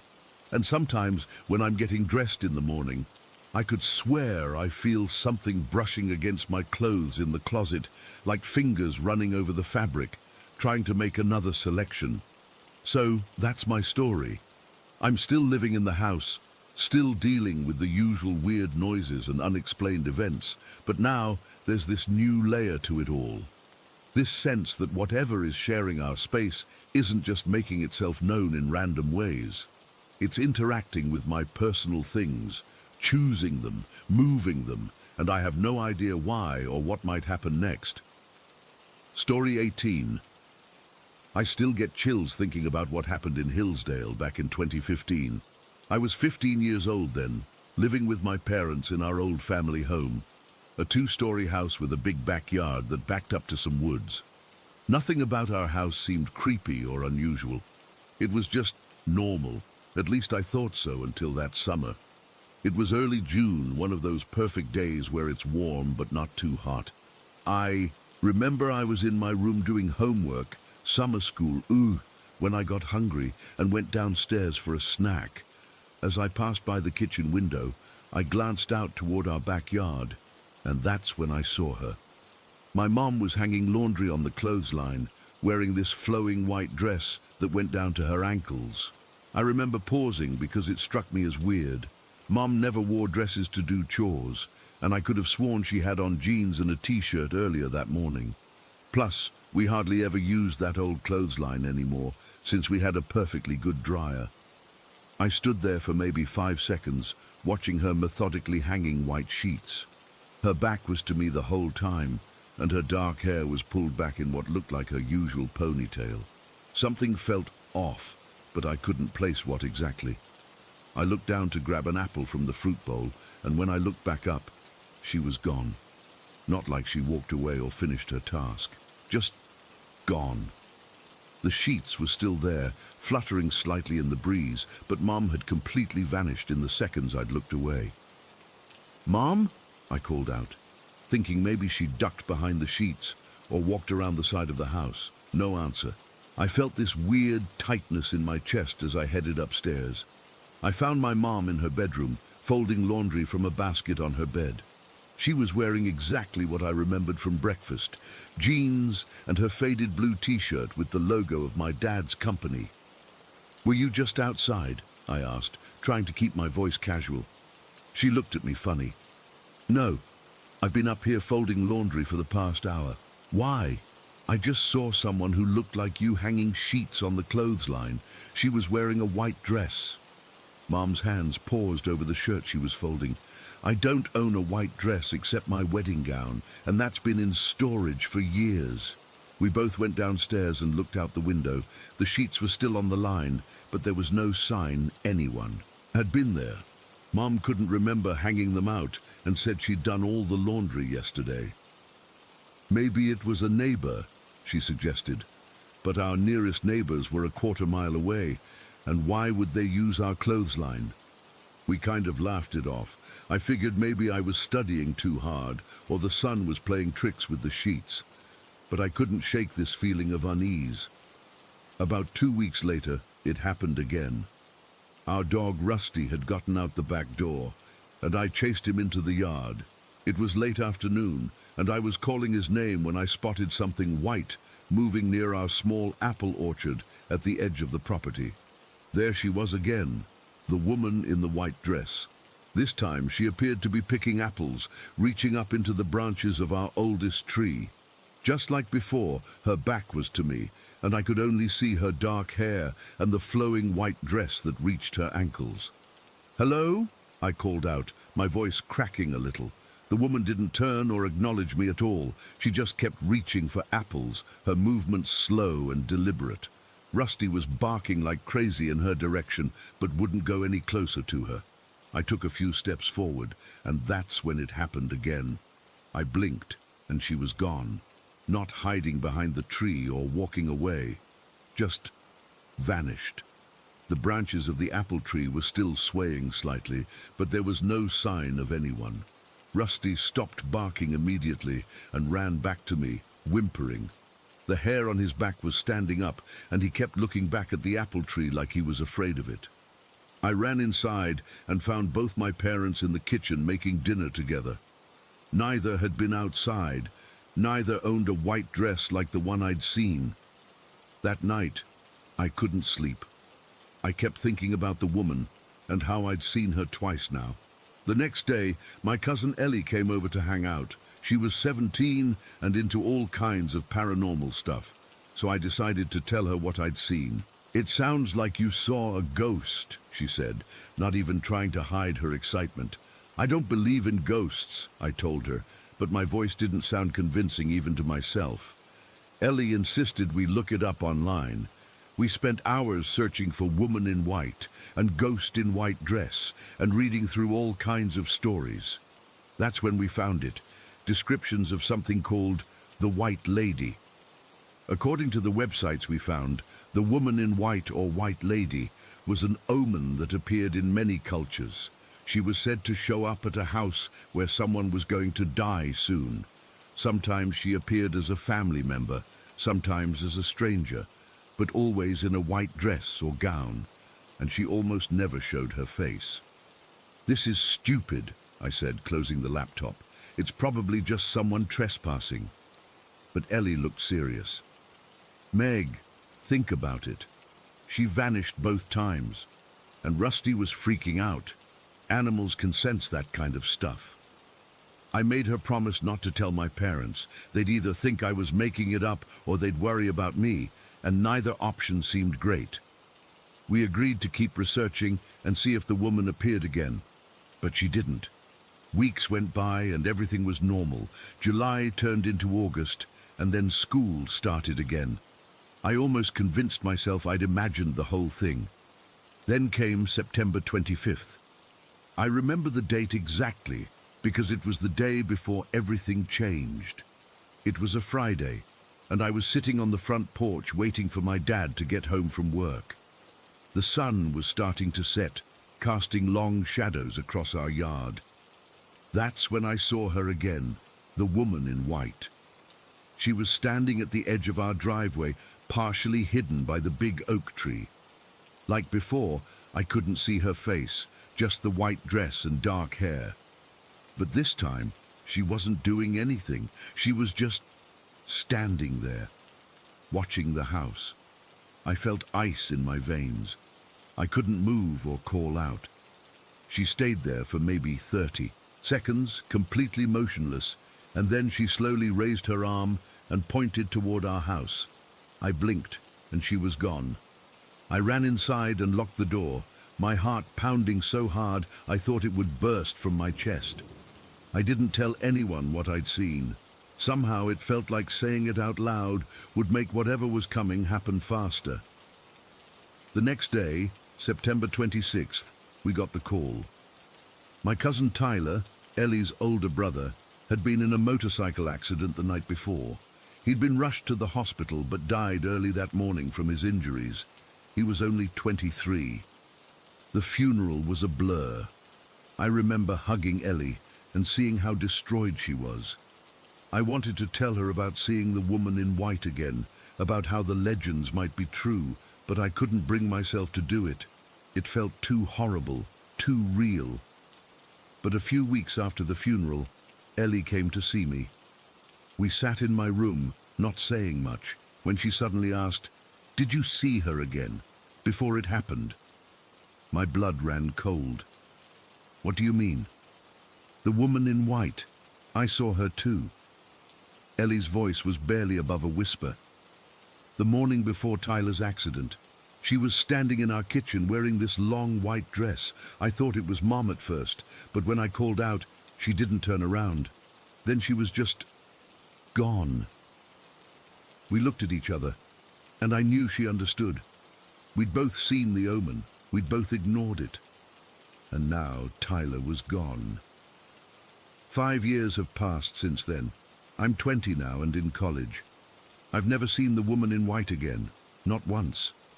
Part of me is relieved, but another part lives in constant fear that someday she'll return, bringing another tragedy with her. My family moved away from that house in Hillsdale a year after Tyler died. My parents said it was because Dad got a new job, but I think they could feel something wasn't right there. We never discussed what I saw. I never told them the full story. What would be the point? It wouldn't bring Tyler back. Sometimes I wonder if I could have warned him somehow. If I had understood what the woman in white meant sooner, could I have prevented what happened? I don't know. The rational part of me says it was just a coincidence, that Tyler's accident had nothing to do with what I saw. But then I remember Rusty's reaction, the way the woman vanished in an instant, the fact that both Ellie and I saw her before Tyler died. It was too specific, too connected to be just random. I've researched it more over the years. There are stories about the woman in white from all over the world, different cultures, different time periods, but always the same basic warning. When she appears, death follows. I still haven't told my parents. I probably never will. But Ellie and I have a pact. If either of us ever sees the woman in white again, we tell each other immediately. Not that we'd know what to do with the warning, but at least we wouldn't face it alone. The hardest part is living with the knowledge that there are things in this world we can't explain, things that exist outside what we're supposed to believe is possible. I used to think ghost stories were just that, stories. Now I'm not so sure. Every time I see a woman in white clothing, my heart stops for a second. Every time I glimpse someone from behind who resembles what I saw, I freeze. It's like living with a shadow hanging over you, waiting for it to darken your door again. I don't know if sharing this helps anyone, but at least now I've put it into words. The woman in white was real. She came to warn us, and we didn't understand until it was too late. Story 19. I've never been much of a believer in the paranormal. Growing up with a logical Chinese father and a superstitious Filipino mother meant I was caught between two worldviews.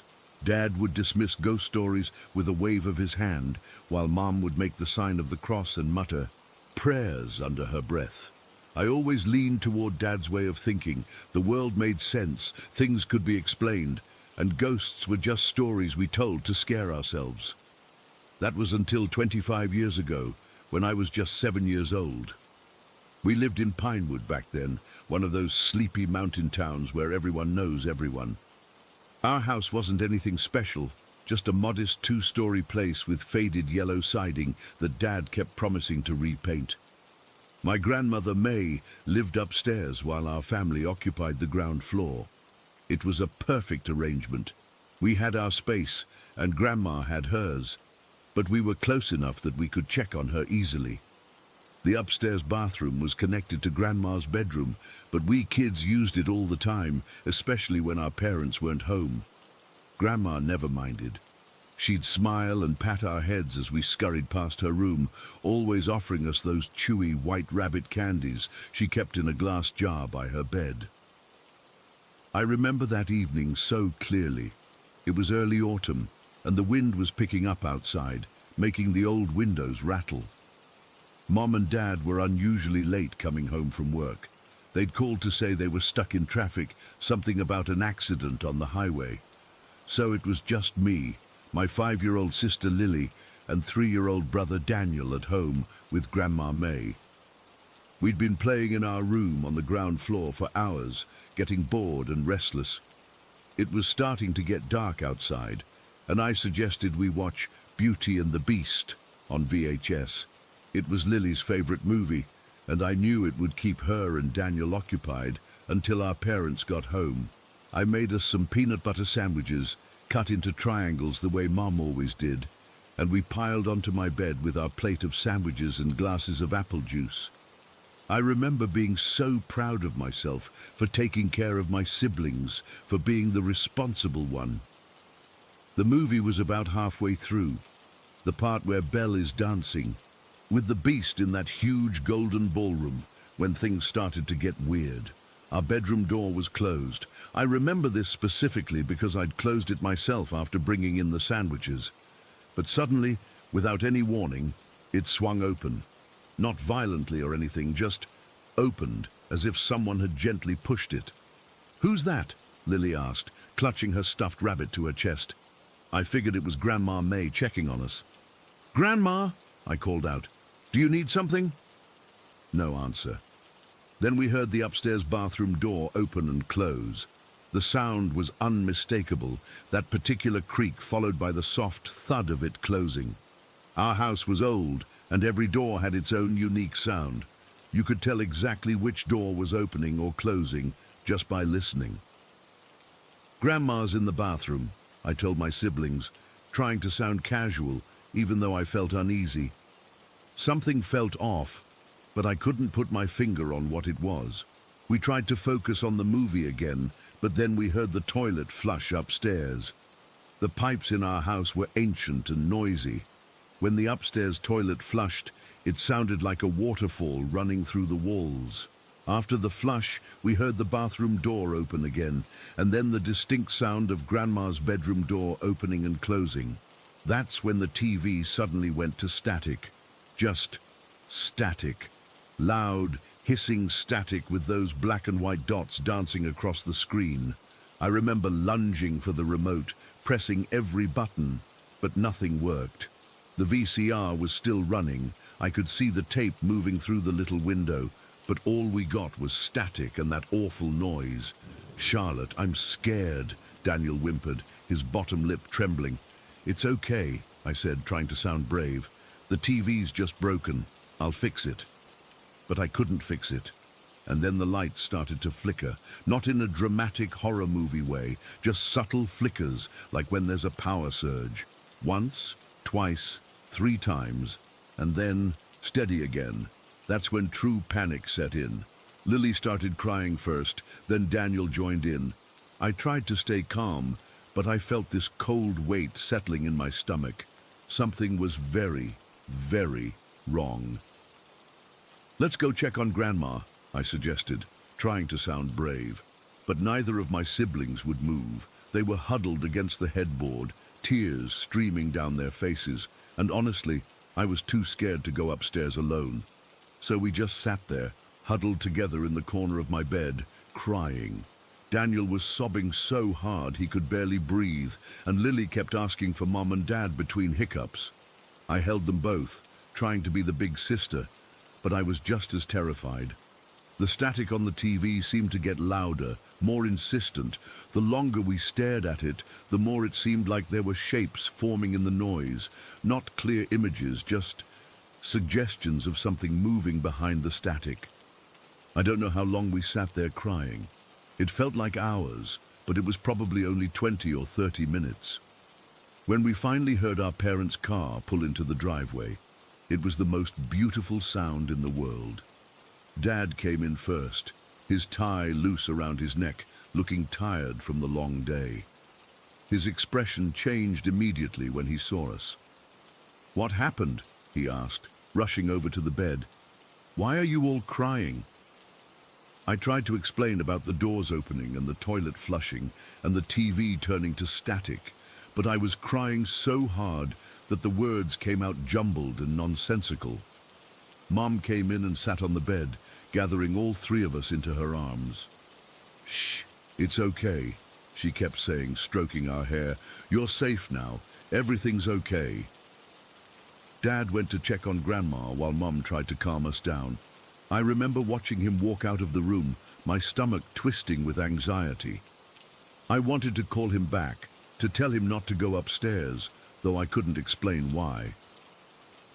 He came back a few minutes later, his face oddly blank. He whispered something to Mum that I couldn't hear, and her face went pale. She nodded, then continued comforting us, but I could tell something had changed. Her hands trembled slightly as she wiped away our tears. That night, Mum slept in my room with all 3 of us crowded into my small bed. Dad was absent, and we could hear hushed voices and footsteps upstairs. I remember drifting in and out of sleep, each time waking to find Mom still sitting upright, staring at the door. The next morning, Mom took me into the bathroom. She sat on the edge of the bathtub and pulled me onto her lap, even though I was really too big for that. "Charlotte," she said softly, "I need to tell you something very sad. Grandma May has gone to heaven." I didn't understand at first. "When is she coming back?" Mom's eyes filled with tears. "She can't come back, sweetheart. When people go to heaven, they stay there. But she'll always be watching over you." It didn't fully sink in then, what death meant. I was more confused than sad. I kept asking questions. Where exactly was heaven? How did Grandma get there? Did she take a bus or a plane? Mom answered patiently, but I could tell she was holding something back. When I asked if Grandma had been sick, Mom just said she went peacefully in her sleep. She wasn't in any pain. The next few days were a blur of unfamiliar adults in dark clothing, hushed conversations that stopped when I entered the room, and the strange emptiness of Grandma's bedroom upstairs. I remember standing in the doorway, looking at her neatly made bed with the quilt she'd brought from China, wondering where she had gone. We never talked about what happened that night. the doors opening, the toilet flushing, the TV static. It seemed trivial compared to Grandma's death, and eventually I convinced myself it had just been our imagination. Kids get scared in empty houses, doors open because of drafts, TVs malfunction. There were logical explanations for everything. I carried that rationalization with me into adulthood. Through college, through my move to the UK for my PhD, through all the ups and downs of life, I remained firmly skeptical of anything supernatural. When friends shared ghost stories, I'd smile politely, but inwardly dismiss them. The world made sense to me. Ghosts did not, until last summer. I was back in the Philippines for a family reunion, my first visit in years due to the pandemic. We were all gathered at my aunt's house, that sticky, tropical heat making everyone languid and nostalgic. After dinner, the conversation turned to family stories. Mom was talking about me as a child, about how sensitive I'd been. "Remember the day Grandma May died, when you were crying, even though you didn't know she was dead yet?" she said casually, passing me a plate of mango slices. I froze, the fork halfway to my mouth. "What do you mean?" "You told me the next morning." Mom looked confused. "Yes, but you were already upset the night before. You and your siblings were crying when we got home." "Because we were scared," I said slowly. "The doors were opening and closing, and the TV went to static." Mom exchanged glances with my aunt. "Yes, Lily told me about that years ago. She said you all heard someone using the upstairs bathroom, but it couldn't have been Grandma because—" She trailed off, suddenly realizing what she was saying. "Because what?" I pressed. "Because she was already gone by then," Mum said quietly. "When your father went upstairs to check on her, she had been dead for at least an hour. That's what the doctor said later." I felt like the floor had dropped out from under me, but we heard the toilet flush. We heard the bathroom door open and close. "I know," Mom said, reaching for my hand. "Lily told me all this years ago. I thought you knew. I thought that's why you were all so upset that night." "I didn't know," I whispered. "I thought we were just scared because we were alone and imagining things."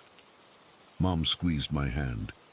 "In our culture, we believe the spirit stays around for a while after death, to say goodbye, to make sure their loved ones are okay before they move on." I sat there, my mind racing back through that evening 25 years ago, the gentle opening of our bedroom door, the familiar sound of the bathroom door, the toilet flushing, all the sounds we associated with Grandma May's evening routine. She had come to check on us one last time. All these years, I'd dismissed it as an overactive childhood imagination, as a false memory created by the trauma of losing my grandmother. But now, hearing Mom confirm the timeline, that Grandma was already gone when we heard those sounds, I couldn't deny it anymore. That night, alone in my old bedroom at my parents' house, they'd moved from Pinewood years ago, I lay awake thinking about Grandma May, about how she'd loved us so much that even death couldn't stop her from making sure we were okay before she left. I'm back in the UK now, still working on my PhD in cognitive neuroscience, ironically studying how the brain creates and maintains memories. My colleagues would laugh if they knew what I now believe, that 25 years ago, my departed grandmother came to check on her grandchildren one last time. I still can't explain it. I've tried to find scientific explanations, auditory hallucinations brought on by group anxiety, false memories reinforced over time, the power of suggestion. But none of those explanations feel true to what we experienced. The logical part of my brain keeps searching for answers, but my heart already knows. Sometimes, love is stronger than death. Sometimes, goodbye takes a different form. And sometimes, the most skeptical among us are forced to reconsider what we think we know about the world beyond our understanding. Story 20. I'm still trying to process what happened to me last Friday night. I've barely slept since then, and I can't. Stop checking the locks on my doors and windows. I live in Arizona, about 20 minutes outside Phoenix, where my property backs up to open desert. Usually I love the solitude and the stargazing, but now I don't even want to look outside after dark. It started after I dropped my friend Katie off at her place around 11:30. We'd just finished watching some stupid horror movie at her apartment, which in hindsight feels like some sick cosmic joke, given what happened next. The weather was awful that night. Rain had been coming down steadily for hours, which is rare enough here that people tend to drive like complete idiots when it happens. The roads were slick, visibility was garbage, and the clouds were so thick you couldn't see the moon or stars, just complete darkness beyond the reach of headlights.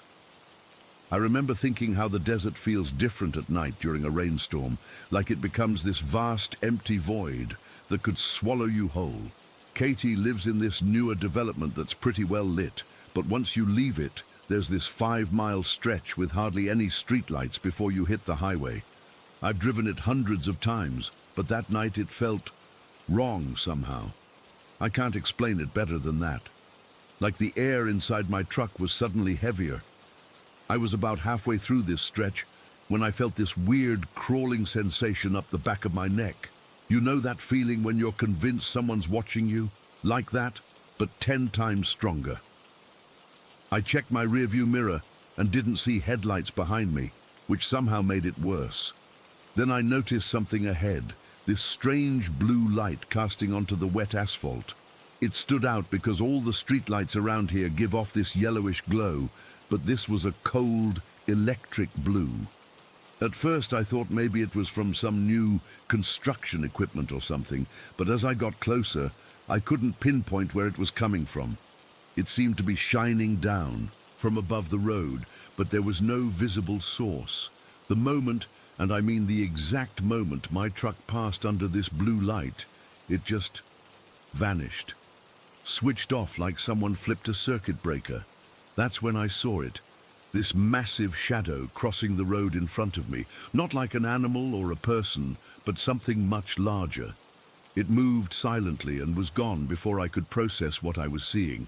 It was just this huge, dark shape that seemed to absorb what little light was around it. My heart was pounding so hard I could feel it in my throat. I pressed the gas pedal harder than I should have on the wet roads, desperate to reach the highway where there would be other cars and better lighting. I kept looking in my mirrors, convinced I'd see something following me, but there was nothing but darkness. When I finally reached the highway, I felt a brief moment of relief. There weren't many cars out. It was almost midnight by then, but at least I wasn't completely alone anymore. I decided to take the highway, even though it would add about 10 minutes to my drive. The alternative was a back road that's been under construction and would be pitch black and muddy from the rain. I'd been on the highway for maybe 5 minutes when I noticed headlights coming up fast behind me. A small truck, looked like a Tacoma or something similar, pulled right up on my bumper. I was already going 5 over the speed limit despite the rain, but this guy was riding me like I was standing still. At first, I figured it was just typical Arizona driving. People out here can be really aggressive, so I moved to the right lane to let them pass. But they didn't pass. They just moved over with me, still riding my bumper. I switched lanes again. They followed. I slowed down a bit, thinking maybe they'd get frustrated and go around. They slowed down too, staying right behind me. That's when I started to get really scared. I remembered something my dad taught me about detecting if you're being followed. Make 3 right turns in a row. Nobody legitimately needs to drive in a complete circle. My exit was coming up, so I signaled and took it.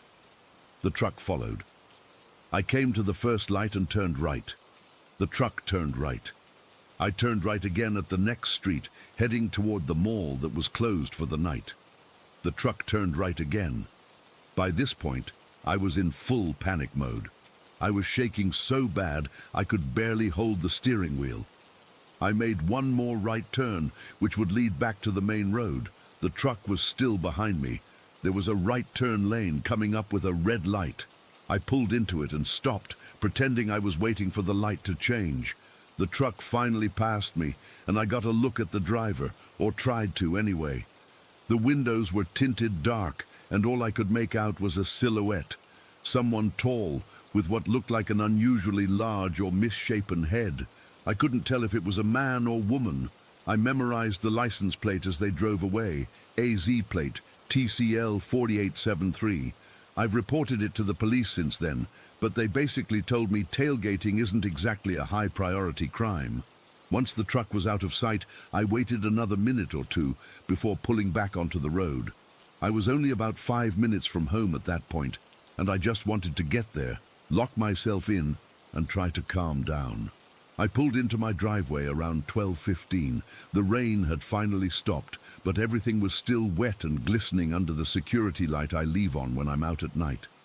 I remember sitting in my truck for a minute, just breathing and telling myself I was being ridiculous, that it was just some jerk on the road and my imagination running wild because of the horror movie. I needed to take the trash cans out to the curb for morning pickup, so I figured I'd do that quick before going inside. My 2 dogs were probably waiting at the door already, needing to go out. I grabbed the 2 bins from the side of the house and started wheeling them out to the street.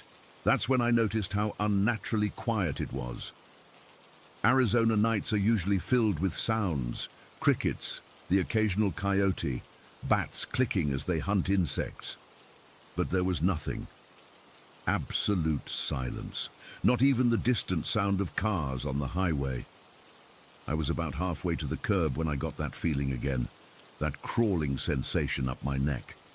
I froze and slowly turned toward my neighbor's house. Their garage light was on, casting a small pool of illumination that faded into the darkness of the desert beyond.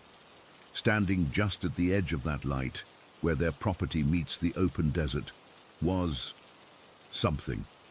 Something tall, maybe 7 feet, and pale. Not white like a person, but this grayish-pale color that seemed to both reflect the light and absorb it somehow. It was humanoid in shape, but wrong. Too thin, arms too long, and its face, I couldn't make out any features. It was like looking at a blank mannequin, but one that was somehow alive and watching me. I dropped the trash can handles and ran. I've never moved so fast in my life. I could hear my heart pounding in my ears as I sprinted back to my front door, fumbling with my keys, cursing as I struggled to get the right one in the lock. As soon as I opened the door, my dogs went crazy, both German shepherds, not small animals, barking and growling at something outside. I hadn't even seen them come to the window, but they were in full protection mode, hackles raised, the kind of bark they reserve for serious threats.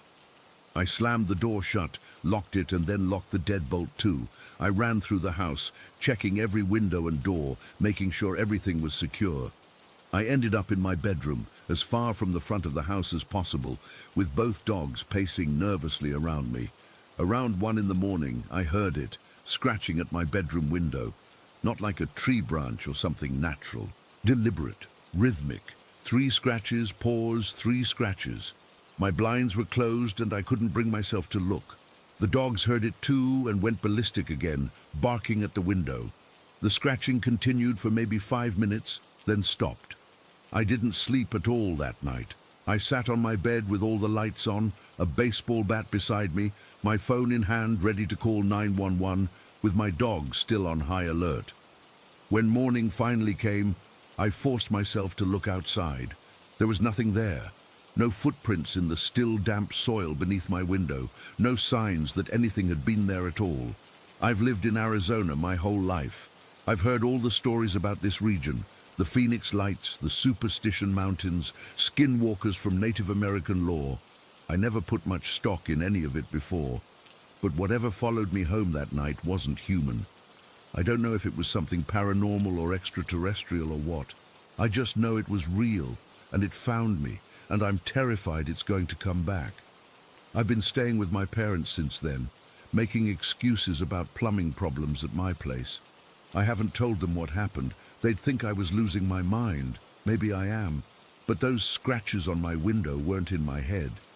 And that thing standing at the edge of the desert was as real as anything I've ever seen.